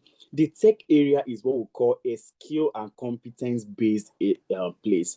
There are many people that what they simply do is just read through and then write PSM, get Scrum Master certification, and they will now come and start answering, I am a Scrum Master. But for you to fully transition into the tech ecosystem, you must always have what we call a skill assessment stage, right? And at that skill assessment stage, for a Scrum Master, that's where they look at for, okay, which project management tool are you very conversant with? And these are things that we also give you in our classes, walking you through Agile, walking you through Jira, walking you through Trello, walking you through Confluence, and making sure that you understand these project management tools. And also, we all already know the financial benefits attached to Scrum Masters, right? So the courses we also offer are courses that we know that they offer high return on investments. And Scrum Master is part of the courses that give this high return. I'm just going to mention a facilitator in our program reached out over a couple of weeks ago and said that she needs a Scrum Master, that a company is needing for a Scrum Master. I think it should be roughly 2.something million naira they wanted to pay the person. And we had to source in house and push one person for the interview, right? So these are things that always come up. And we also have industry relevant certification. So because our programs are all hands-on basics and they are also things that you get to understand theoretically, you can easily write your PSM once you are done with the program. And of course, you have lifetime access to materials and experts. So because once you join the program, we have the Google Classroom where we add you to, right? And in that Google Classroom, all the classes you have are always recorded. The materials that you used will always be uploaded there, and you have lifetime access to it, which means even on the job, you can still go back to that exact resource and make use of it. And once you are done training with us, you will at least have up to 5 projects in your portfolio. Like I mentioned initially, the tech area is a full skill and competence based area. And what it means is that for you to be employed into any tech client, for you to transition, there will always be that question, can we see your portfolio, right? And this simply means, what projects have you worked on in the past? And once you join the Teralytics Scrum Master program, we get to give you all these projects to work on week. And once you finish and entering the internship stage, you are building your portfolio, and all these projects will be fully there. And this program runs for 1 month training, which means it is just a first weekend training, after which you enter the internship stage, which is also another 1 month. So in a 2 months time, if you join the Scrum Master program, you will become a fully certified Scrum Master. Now, how do you become a Scrum Master? Remember what I mentioned initially, that this aspect of user story is just a single place in Scrum that we are just scratching. So what it means is that we are going to walk you through the basics from the ground level to the expert level, starting with introduction to Scrum. How did Scrum come about in the first place? Scrum basically, like just to mention, we have the waterfall. They are all branches of project management, waterfall, agile methodology. Then inside agile, we have the Scrum, we have the Kabal, we have the Lean Six, and so many methodologies, right? And that is where you also find Scrum. And once you are done with the intro to Scrum, you move to the Scrum flow, right? Once you move to Scrum flow, we take you to the Scrum theory and values, and then the Scrum team, the Scrum artifacts, where we start talking about product backlog and user stories, right? So this exact place we are covering tonight is just like the fifth class that you will have inside the Scrum Master program, which means there are so many others intro beginner stage levels that you'll be offered to before you even get to this exact user story aspect that we're talking about tonight. Then from it, you're moving towards Scrum artifacts, increments, and sprint backlog. Like just been mentioned, there will always be increments, which means there will always be modifications. There will always be new things that we want to roll out in the mobile app. How do we create sprints for all these things? You will be taught about it. I don't know if you are in any company that is tech related, you may be hearing the tech guys talking about, oh, we're having our sprint review, we are closing our sprint today, or so on and so forth. You will be taught how all these things are done. And then the sprint planning and the sprint itself, they'll move you towards the development work and daily scrum. How do you conduct your daily scrum? Because these are things that you as a scrum master, you will have with your team every day. That once work resumes, you're having your daily scrum, asking question, okay, what did you do yesterday? And being able to solve where they have obstructions. Then you have your sprint review, the sprint retrospective, your next good scaled scrum, and finally you can now say you are a full-fledged scrum master. So all these things are levels you have to pass through before you can become a scrum master. So it's not really possible for us to give you everything relating to scrum in one class. So everything I mentioned right now is inside this calendar. So this is just like a calendar for people right now in the class, where once you are joining the program, you already have your own welcome kits to show you week on week what you'll be expecting, week on week what you'll be doing. So all these things we offer you for you to be able to land that first job and transition into the tech ecosystem.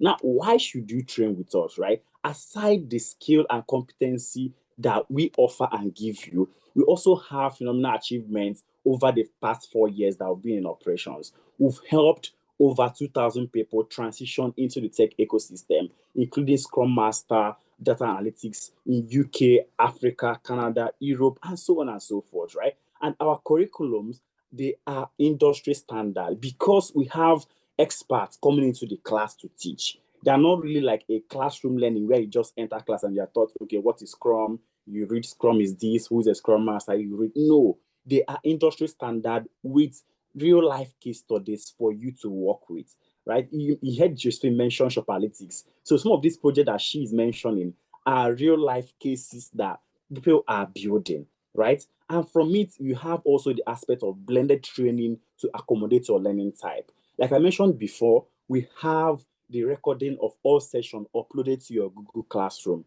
which means even if you had reason to miss a class, you still have opportunity to go back to your recording and watch that video. So no matter any circumstance you are in, you always have access to that exact class that you missed. So we have number 4, which is tailored session to position you to land your first job, right? And how do we achieve this?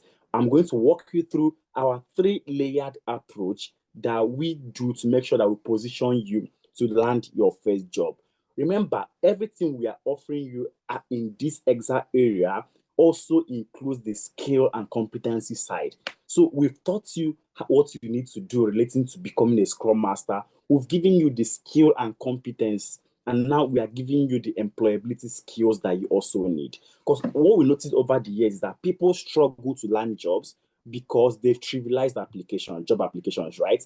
And because they do what we call putting the cart before the horse, right? They try to get certifications, do a lot of things without getting the skill and competence first. So because of that, we give you the skill, competence, make sure that you have necessary skills that you need, and then we'll push you to the employability services where you learn CV review sessions. So in these review sessions, we also teach you how to make your CV to be ATS compliant, right? For example, maybe in your CV, a job application is saying that they need a scrum master that has knowledge of Trello.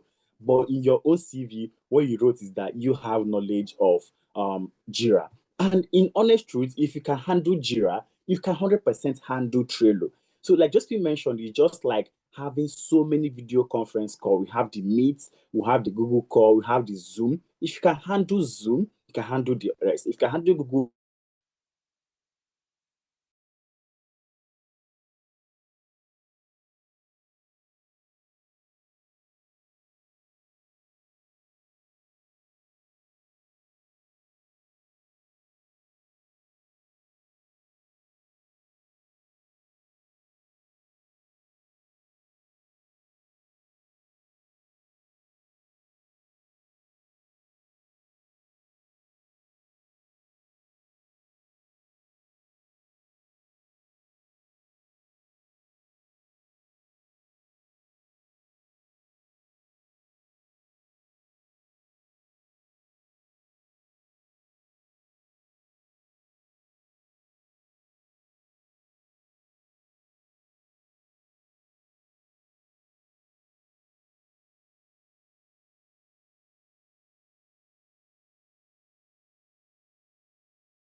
Yeah, Chikemeka, can All you right. hear me? Yeah.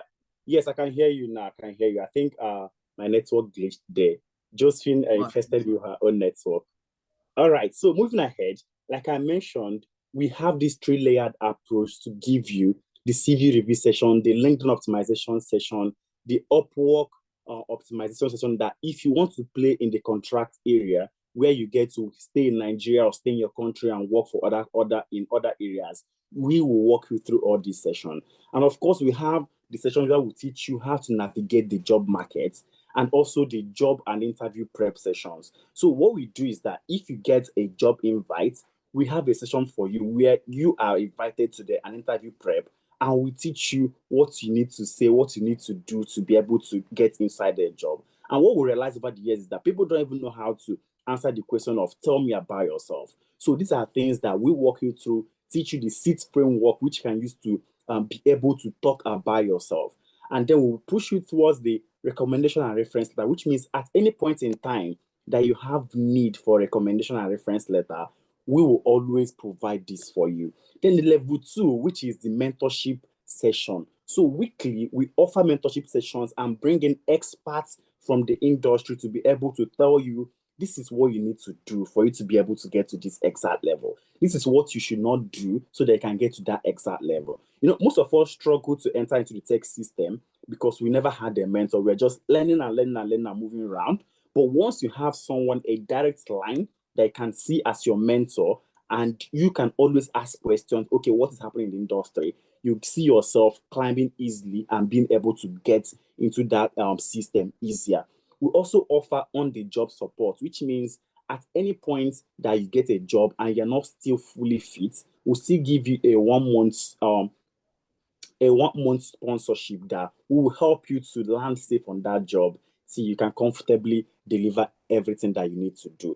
Then the level three, which is our promise to you, because we're giving you everything that you need, the skill, the competency, the employability services. 1 month after you are done with our program, you must get one job interview invitation, right? So that is a guarantee because these are things that we've seen over the years. And it boils down to my next point, which is number three, our partnership with agencies. Like I mentioned before, we have people that once they need Scrum Masters, they need people in exact core areas, they reach out to us, Havinash, Michael Page, because we have provided amazing people in the past that scaled their companies, right? So we also have the body mentorship program where we bring in past students in this exact area to come into class and tell you how they were able to navigate their own challenging times, right? So because we always have students, people, okay, maybe when they are joined the program, they were doing their thesis and they were struggling. How were they able to, conquer all those challenges? We'll walk you through it. And of course, our enhanced internship experience, where you get to simulate a real life case study and work on real life issues and build web applications, right? As a Scrum Master, you get to work with BA, you get to work with software developers, you get to work with stakeholders and be able to understand how real life also works. And of course, we have amazing sessions where we also teach you how you can fully work remotely and earn in dollars from the comfort of your home. Using so many and teaching you how to navigate other job sites, LinkedIn, Glassdoor, Upwork, Indeed, Bulletin, Wellfound, as the case may be. Now, our next cohort is starting on the 4th of May, which is next week, right? 4th of May next week. And how can you get into this session? So at the moment, we offer a whopping sum of 33% discount for anyone that wants to join our program, right? And because of that, instead of you paying $450, you get to pay $300. Instead of you paying 675 Canadian dollars, you get to pay $450. Instead of you paying €440, you get to pay €250. And instead of you paying £375, you get to pay £250. Instead of you paying 540,000 naira, you get to pay 360,000 naira. Now, this is the best you can get anywhere, right? This is the best you can get anywhere with respect to this training. And we also offer amazing things that are beyond things that you can get. Before, okay, Charity is saying, please, Nigeria, give 50% discount. All right, so I'm going to be honest with you, Charity. Last month, we gave 50% discounts, right? And people took advantage of it. That's when we did our International Women's Day scholarship, where we gave 50% discounts to 300 women and 50 men. So this month, what we're doing is an early bird discount for 33% off. And this is just for the first 30 people to get into the program. And what we've noticed over the years is that when we finish sessions like this, the classes are easily filled, right? So for Ghanaians, I will teach you how to go about it. So for you to make payments, simply click on this link. Once you click on the link, it's going to take you to the payment option, to the payments link. And no matter where you are, I'll share my screen right now so I will show what is coming up. Once you click on that exact link that my colleague has dropped in the chat box, it's going to bring you to the Teralytics Enrollment Center, right? And what you just have to do is to scroll down. Like I mentioned, we offer International Women's Day Scholarship and it's closed now, where we offer 50% discount, but now what we're offering is 33% off. So scroll down and look for the Scrum Master program. So it's the first option here, right? So once you click on the Scrum Master program, it's going to bring you to your checkout page. And what it does is that no matter the country, the continents you are joining from, it automatically picks the currency of that region. So if you're joining from UK, it picks pounds. If you're joining from US, it picks dollar. If you're joining from Canada, it picks Canadian dollars. Depending anywhere you are, it will pick that exact location. So you have to click this 360,000 Naira because I'm in Nigeria. So I will take this option of Naira and click on reserve a seat, right? So once you click on reserve a seat, it's going to bring you the checkout information where you just have to put your name, put your email address, and change your phone number to reflect the country that you are trying to make the payments from so that we can be able to reach out to you. So I'm in Nigeria, so I'll click on Nigerian flag and put my phone number. So once I finish, I click on proceed. Once you do this, it's going to pop up the checkout option for you to instantly either make payments using your card, put your card details, put your CVV, and pay the 360, or you can go the route of making a transfer. So once you go through the route of making a transfer, it's going to bring out the Paystack Titan, and I'll just simply copy this phone account number, go to my bank account, and make this payment. Now, once you are done making the payments, next thing that you are required to do is to go back to that exact same link that you clicked initially. So go back to that link and click on submit receipt. So I'm going to bring the screen up so that we can see it again. So once you have made the payment, you click on that same link and click, okay, my screen is up now. Once you click on this submit receipt, upload your receipts here. So you simply have to click on the upload receipt section and simply put your details, put your email. So I'm going to simply put my emails next. Oh, valid email. Yeah, that's right.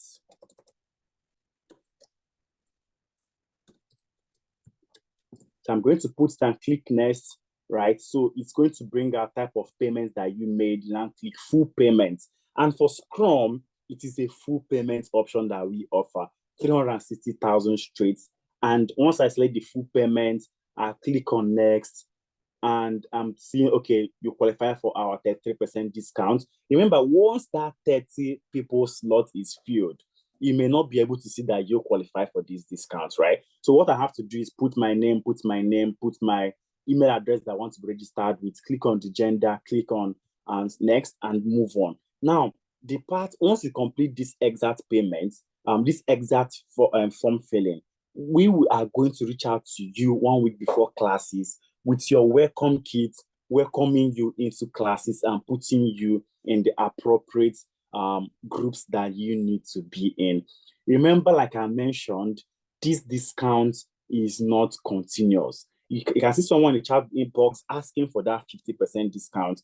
I'll promise you next month, you may not be able to see this exact discount again, right? So I always advise people to take advantage of this discount once they see it, because it's not something that will always be here. Now, our classes are on Saturdays and Sundays, 11 a.m. to 2 p.m. West African time, right? On Saturdays, 11 a.m. to 2 p.m. West African time, and on Sundays, 2 p.m. to 5 p.m. West African time. Now, all these things we've been saying always seems like an impossible story, but it is possible because we've had people that over the years have done this. So I'm just going to quickly play a video of ICMAT so that we will know that these things are things that we have experienced from our past students. So I'll quickly play her video so that we can see that this thing, it is possible. All right, it's coming up. It is coming up, just a little while.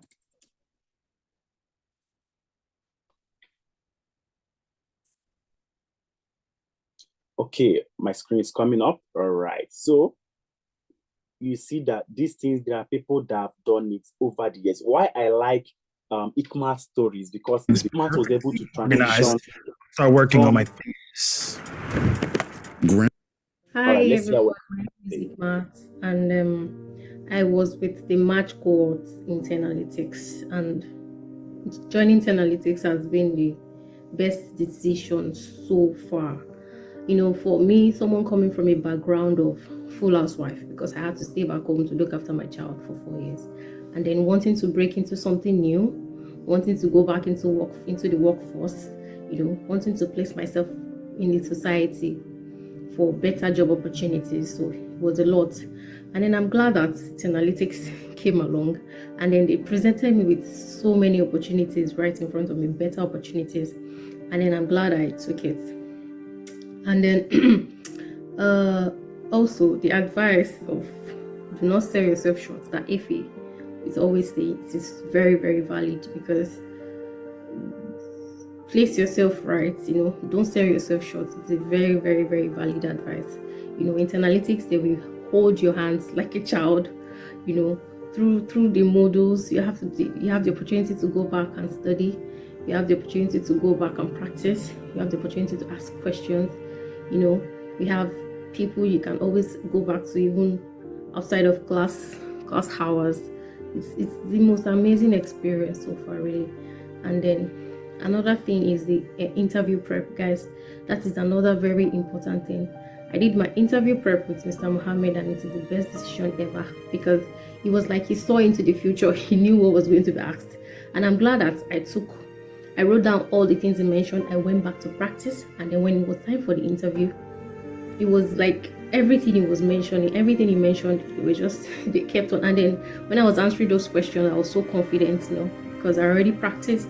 I did an Excel test, I did a maths test, and then they were really impressed. And another thing is, guys, it may not come as fast as you expect. Definitely, you are going to get some no's, and then you may begin to think you're not good enough. You are good enough, yes. The no's will come, but always take it as a basis for learning and development, because after every interview where I got a no, I always make sure I get a personal feedback. So I work on those feedbacks for my next interviews. And yes, it worked. It really worked for me, because I got my first job 3 months into the program, my first job. But I couldn't take up the job because I was a student, and I was only eligible to work 20 hours. So I couldn't take up the job. 3 months later, I got 2 jobs with full visa sponsorship. And guys, all the other no's before the 2 jobs prepared me for the yeses I got. So yes, the no's will come, but do not give up, because you always have Teralytics to go back to. They are the best, and the best thing that's ever happened to me. And then yes, and they are the most affordable. The most affordable one I've come across so far. And that's a very good advantage. So yes, Teralytics for the win.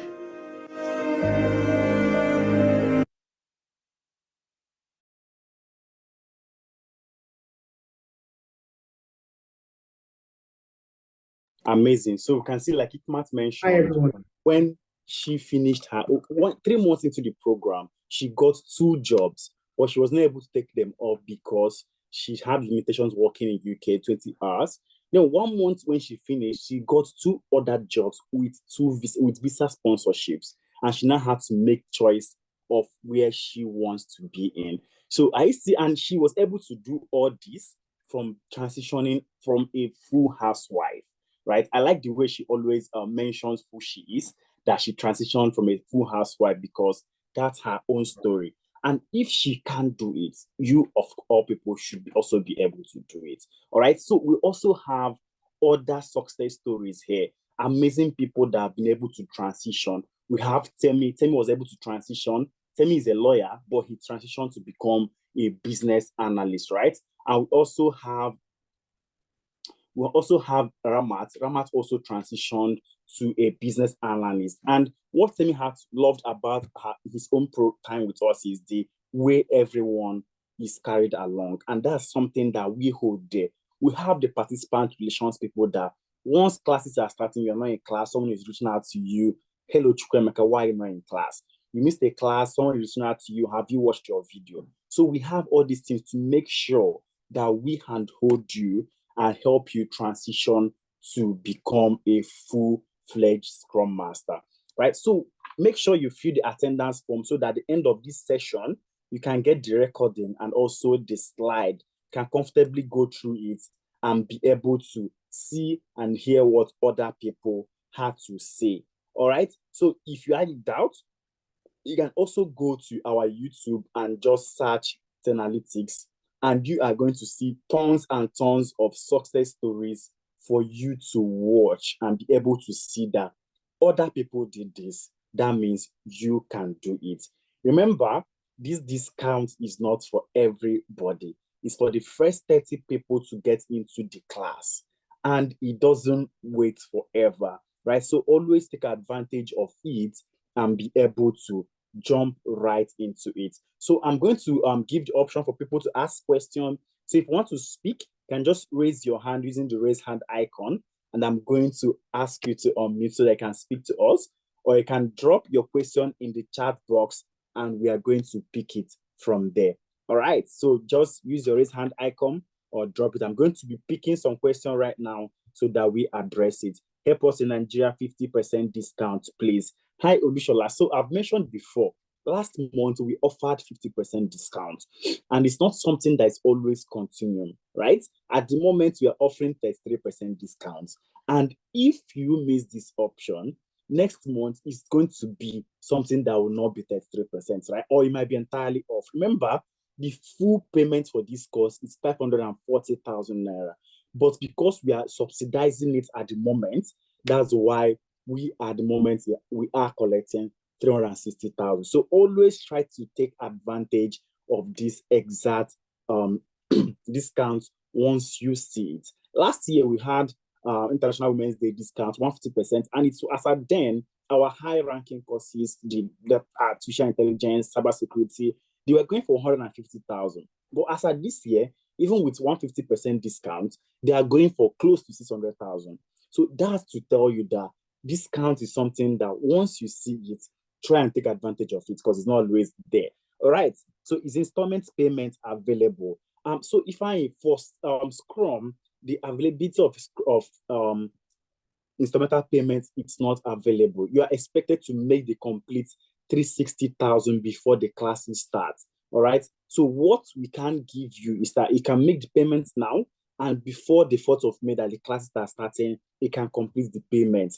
But you cannot carry it beyond the starting day of the class because the classes run for 1 month. So that's why the instrumental payment is sort of limited. Because what we've noticed is that over a couple of months, before you know it, the program is over and people have not remitted. So for you to be part of the Scrum program, you have to make your payments complete before the classes start on 4th of May. All right. So also for Saturdays, can I do mornings and evenings on Sunday? All right. So the times are fixed. On Saturday is 11 a.m. to 2 p.m. West African time. On Sunday, it is 2 p.m. to 5 p.m. West African time. All right. So Saturdays are morning and Sundays are afternoon come evening, like you mentioned. Okay, you mentioned another time for weekend training. This time is not comfortable. I prefer evenings. So Charity, At the moment, we do not offer evening classes for Scrum, but it's something that we are looking into, right? So if you have a lot of people clamoring for this, definitely we are going to start offering it. But at the moment, what we offer is 11 a.m. to 2 p.m. on Sundays and on Saturdays, and 2 p.m. to 5 p.m. on Sundays. And remember, these sessions are always recorded. So even if you miss the class, someone will always, you will have access to the classes that you can go back and rewatch all the videos. And during the week, we have what we call drop-in sessions, maybe on Wednesday or on Thursday, depending on the classes agreement, where we have 1 hour sessions where everyone comes into the class around 9 p.m., 10 p.m., and you ask questions based on the last class, maybe areas that you are finding difficulty, and the facilitator will clarify all those challenges that you have. Remember, if you have any question, just use the raise hand icon, and I'm going to call you up to speak. I'm yet to see anyone raise their hand, so that means we all understand what we are saying. Like I mentioned, before the sessions are over, most times these slots are taken, and I can assure you that the slots are already being taken. So try as much as possible to take advantage of this exact discount that you're seeing now, because it's not something that will always be there. Hi, can someone get a Scrum Master job in Europe apart from the UK? Of course, Samuel. So Samuel, one thing about tech is that tech is universal, right? So Scrum Master in Nigeria is the same Scrum Master in UK, same Scrum Master in Canada, the same Scrum Master everywhere. It's the same Jira that they are using in Nigeria, that they are using in UK, and they are using in Canada, they are using across the world. So everything that you are practicing here, the same agile methodologies are the same thing that is being practiced outside there. So once you have the skill and competence, you can always go for the job, no matter your location. Remember, tech has no barrier, it has no bound. There's no geographical restriction with respect to tech, because some of us are in Nigeria and we're working for countries in UK, working for countries in Canada, because tech is universal. All right. Okay, is the price different from the data analytics? Of course, Charity. So for data analytics, it goes for, with the discount, it should be around 600,000 naira. So for data analytics, data engineering, cybersecurity, data science, at the moment with the discount, they go for 600,000. The full payment normally is 900,000 naira, but with the discount, they are currently going for 600,000. Like we mentioned, Scrum Master is the easiest and softest way to enter into tech, and it still promises one of the highest return inside tech. You don't code, your entry barrier is lowered, and when you get in there, you still have a high return on your investment. Am I paying 33% of the 360 now? No, Vino. So the right pricing is 540,000 naira. That's the price. But with the discount, you are going to pay 360,000. So we've already calculated it for you, and the price for you to pay is 360,000 naira. So I think this was blocked initially. So you have to pay 360,000 naira. That's the discounted price, or that's the price that you are going to make. The full amount is 540,000 naira. All right, when does the next cohort start after May 6th, to cohort only one subject to 12? All right, so Leonora, technically, we start cohort every first Saturday of the month. But with respect to pricing, we can't really tell what the pricing is going to be next month. Right? So what we'll also advise people to do in this instance is that you have the option of having a 1 month deferral. So you can make payments now and lock down the exact pricing that is existing, but you can now defer your starting to 1 month. So instead of starting on 4th May, you can now start maybe on 6th of June, depending on when the first Saturday in June is. So you can make payments now and lock down this pricing, because next month, I assure you the pricing is not going to be what we are seeing at the moment. All right, you mentioned, okay, I think I've taken all these questions. How would those who work on Saturdays attend? Is there a position for them to catch up? Yeah, Leonora, like I mentioned, the sessions are recorded, and you have lifetime access to the recording. So if you want to speak and converse with us, just use the raise hand icon, and we are going to call you up to speak. We're going to ask you to unmute so that you can talk to us. The data analytics class is how long? So if I Data analytics is 3 months with 1 month internship. That's a total of 4 months, right? So it's a 4-month program, 3 months a massive classroom learning, and then you now have a 1 month internship based internship. All right. So if you have any question or any clarification, this is the best time for you to ask us so that we can clarify you. Like we mentioned before, now once sessions like this finishes, these slots are easily filled. And I assure you that almost 40% of it is already going. So always try as much as possible to take advantage of it anytime you see it. Okay, any question from anyone? Any question from anyone? And you can use the raise hand icon, and we are going to ask you to unmute and talk to us. Okay. Christopher's work certification is issued. So for all our program, we issue you a certificate upon completion, a Scrum Master certification, right?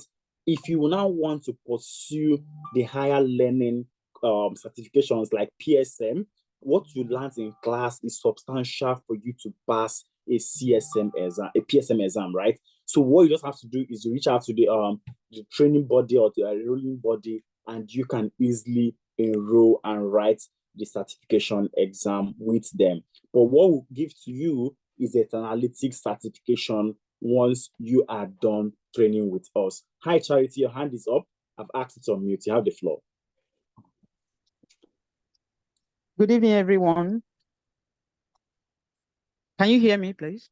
Yes, please, go ahead. All right. I've heard all you said about the data science and the Scrum Master, and I want to know the payment plan for data science, because that's the one I'm interested in. I like Scrum Master, but my line, what I'm doing currently, has to do with data analytics. So I want to enhance my visuals and also the use of Python. So that's why I'm going for that one now. So what's the payment plan? Because 600, is high. All right, and you're not fantastic. condescending. Yeah. Yeah, fantastic. So basically, I'm going to bring up that screen so that I can easily walk you through it, right? So for the other programs, you have the opportunity to make your payments 2 times, right? Instrumentally twice. And what it means is that you still have to make the complete payment before the classes start. All right. So my screen is coming up now so that I can walk you through it easily. All right. So for the data science that you asked, like I mentioned, full stack data science, naturally, they all go for these prices. Okay, I think it's not bold enough. I need to bold in my screen.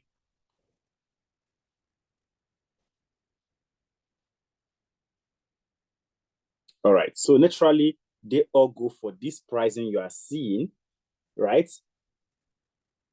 Then, because of the discount, they are now going for this instrumental payment. So you can start off with 400,000 naira if you're in Nigeria, then complete it with a 200,000 naira once you've started your class, right? 1 month into the program, the expectation is that you pay this 200,000. You can pay 400,000 and you will be inside the class, but 1 month into the class, you are expected to complete the payment of the second instrumental, right? So what happens is that this first instrumental payment gets you into the class, and then once 1 month is over, you're expected to make the complete the second instrumental payment. I don't know if that makes sense to you. I don't know if that makes sense to you, Charity. Charity, are you there? Hi, Charity. I've asked you to unmute again. All right. I don't know if Charity is still there. Okay. So if there are other questions, I can't unmute. I've asked you to unmute, Charity. Just check right now. I just asked you to unmute again. Okay. Yeah. If you ask whether it's comfortable, it's not. If it's a period of 3 months, I wouldn't mind to 200K or splitting it, yes, to 200K before I complete the section I pay up. I'm speaking for myself anyway. For me, it's not comfortable to pay 400 upfront, and within that same month, I'll pay the remaining 200,000. Yeah, it is Nigeria now. Okay.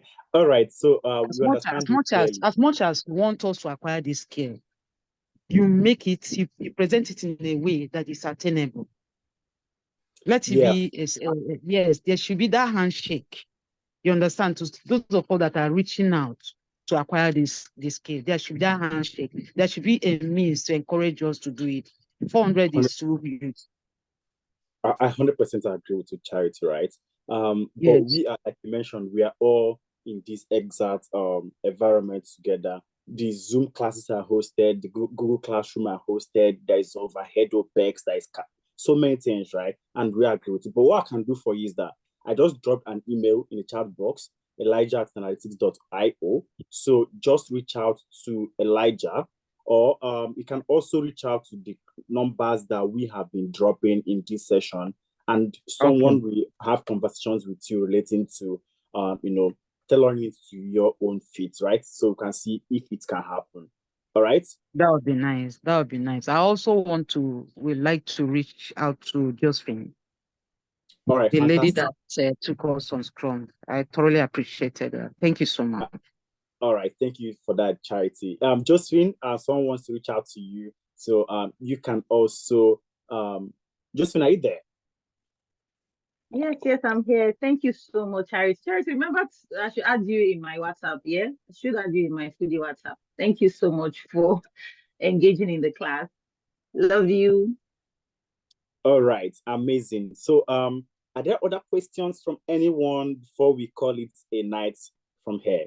All right, if you have question, can drop it in the chat box, or you can raise your hand, and we are going to ask you to speak. All right, so if you have any question for us, just raise your hand, because we are already rounding off and the payments are already coming in. So I'd always advise people to take advantage of the early bird discounts. If you look at the full amount, you are going to see what the exact pricing for these courses are. But we subsidized it to this at the moment. And I assure you, next month, this subsidy may not be here. We all knew what happened when new government came in. It's just subsidy is removed, right? So all these things are also applicable to businesses most time, because it also affects everyone on a longer run. So please, I advise you to take advantage of this. Okay, Justin, I don't know if you have any last word to people before we call it a night from here. Oh, absolutely, I do. Thanks to everyone who has joined in the class and stayed up to this moment. Okay, so I'm looking forward to seeing a whole lot of people on this masterclass, in a class on come May 4th. Yeah, and I just want to add that procrastination is not something that you want to do. Okay, if you say you want to do something, get on with it. This is the second quarter of the year. It's going to round off very soon. So you want to look at 2024 and say, hey, this is what I achieved. I'm able to step up my finances from this level to the next level. So the only thing that could really change in your finances is when you upskill. So people pay for value. When they see you have value, they pay for it. As a Scrum Master, the least you can earn in Nigeria is 2.3. And I'm not making this up. Go to LinkedIn, go to Google, find out monthly. This is not yearly, monthly.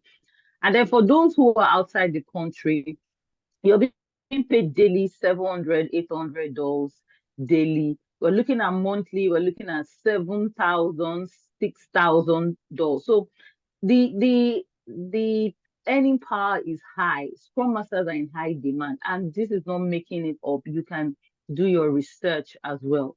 So I want a lot of people to join me, not just me and few people in the ecosystem. We need more people to become Scrum Masters and help push projects, complex projects to the market. Okay, so I'm looking forward to the class come May 4th. I want to see a whole lot of people in that class. Let's have fun, let's learn, let's upskill, and most importantly, let's make money. Thanks, guys. Amazing, amazing. So Justin, there's a final question for you. Someone is asking how much is the PSM exam, and if anyone has done any, please. So do you mind just scratching that area before we round off? Okay, cool. All right. So there are two I recognize certification for Scrum Master, CSM and PSM, Professional Scrum Master, and then Certified Scrum Master. So the Professional Scrum Master, I think, is about £150. That is the last time I checked, but you want to Google it. So go to scrum.org. Let me just quickly put that here before we round up, www.scrum.org. Okay, go to scrum.org and you're going to see the fee for CSM and PSM, but I think about 150 thereabouts. So, but there, I wish I had time on this call to explain why you should take CSM or PSM. You need to know why. You just don't dive into this education. You have to ensure that you're taking the right certification that suits your location. I see that someone put that there on the comment section. It shows that the person is well read. So whether you're taking PSM or CSM, it is location dependent and there are reasons to it. Okay. So let me see you in the class and let's talk more. All right. Thank you so much, guys. All right. Thank you so much for that, Josephine. Thank you everyone for being part of this amazing session, right? We started 8 and we are 2 hours, 15 minutes into the class, into the session, right? And like I mentioned, try and take advantage of these discounts because pricing is something that is always dynamic, right? Today it might be this, tomorrow it might be another thing. And the early bird discount is not for everyone. It's for the first 30 people that join the program. And what we've noticed that over the years, over the months, people maybe in the end they are trying to rush to get in, right? So this week should be salary week for people. So try and make the investment yourself because the ROI is very, very something that is substantial. So I can't wait to see everyone in the class and thank you all for being with us up to this moment. See you next time. Until then, bye for now.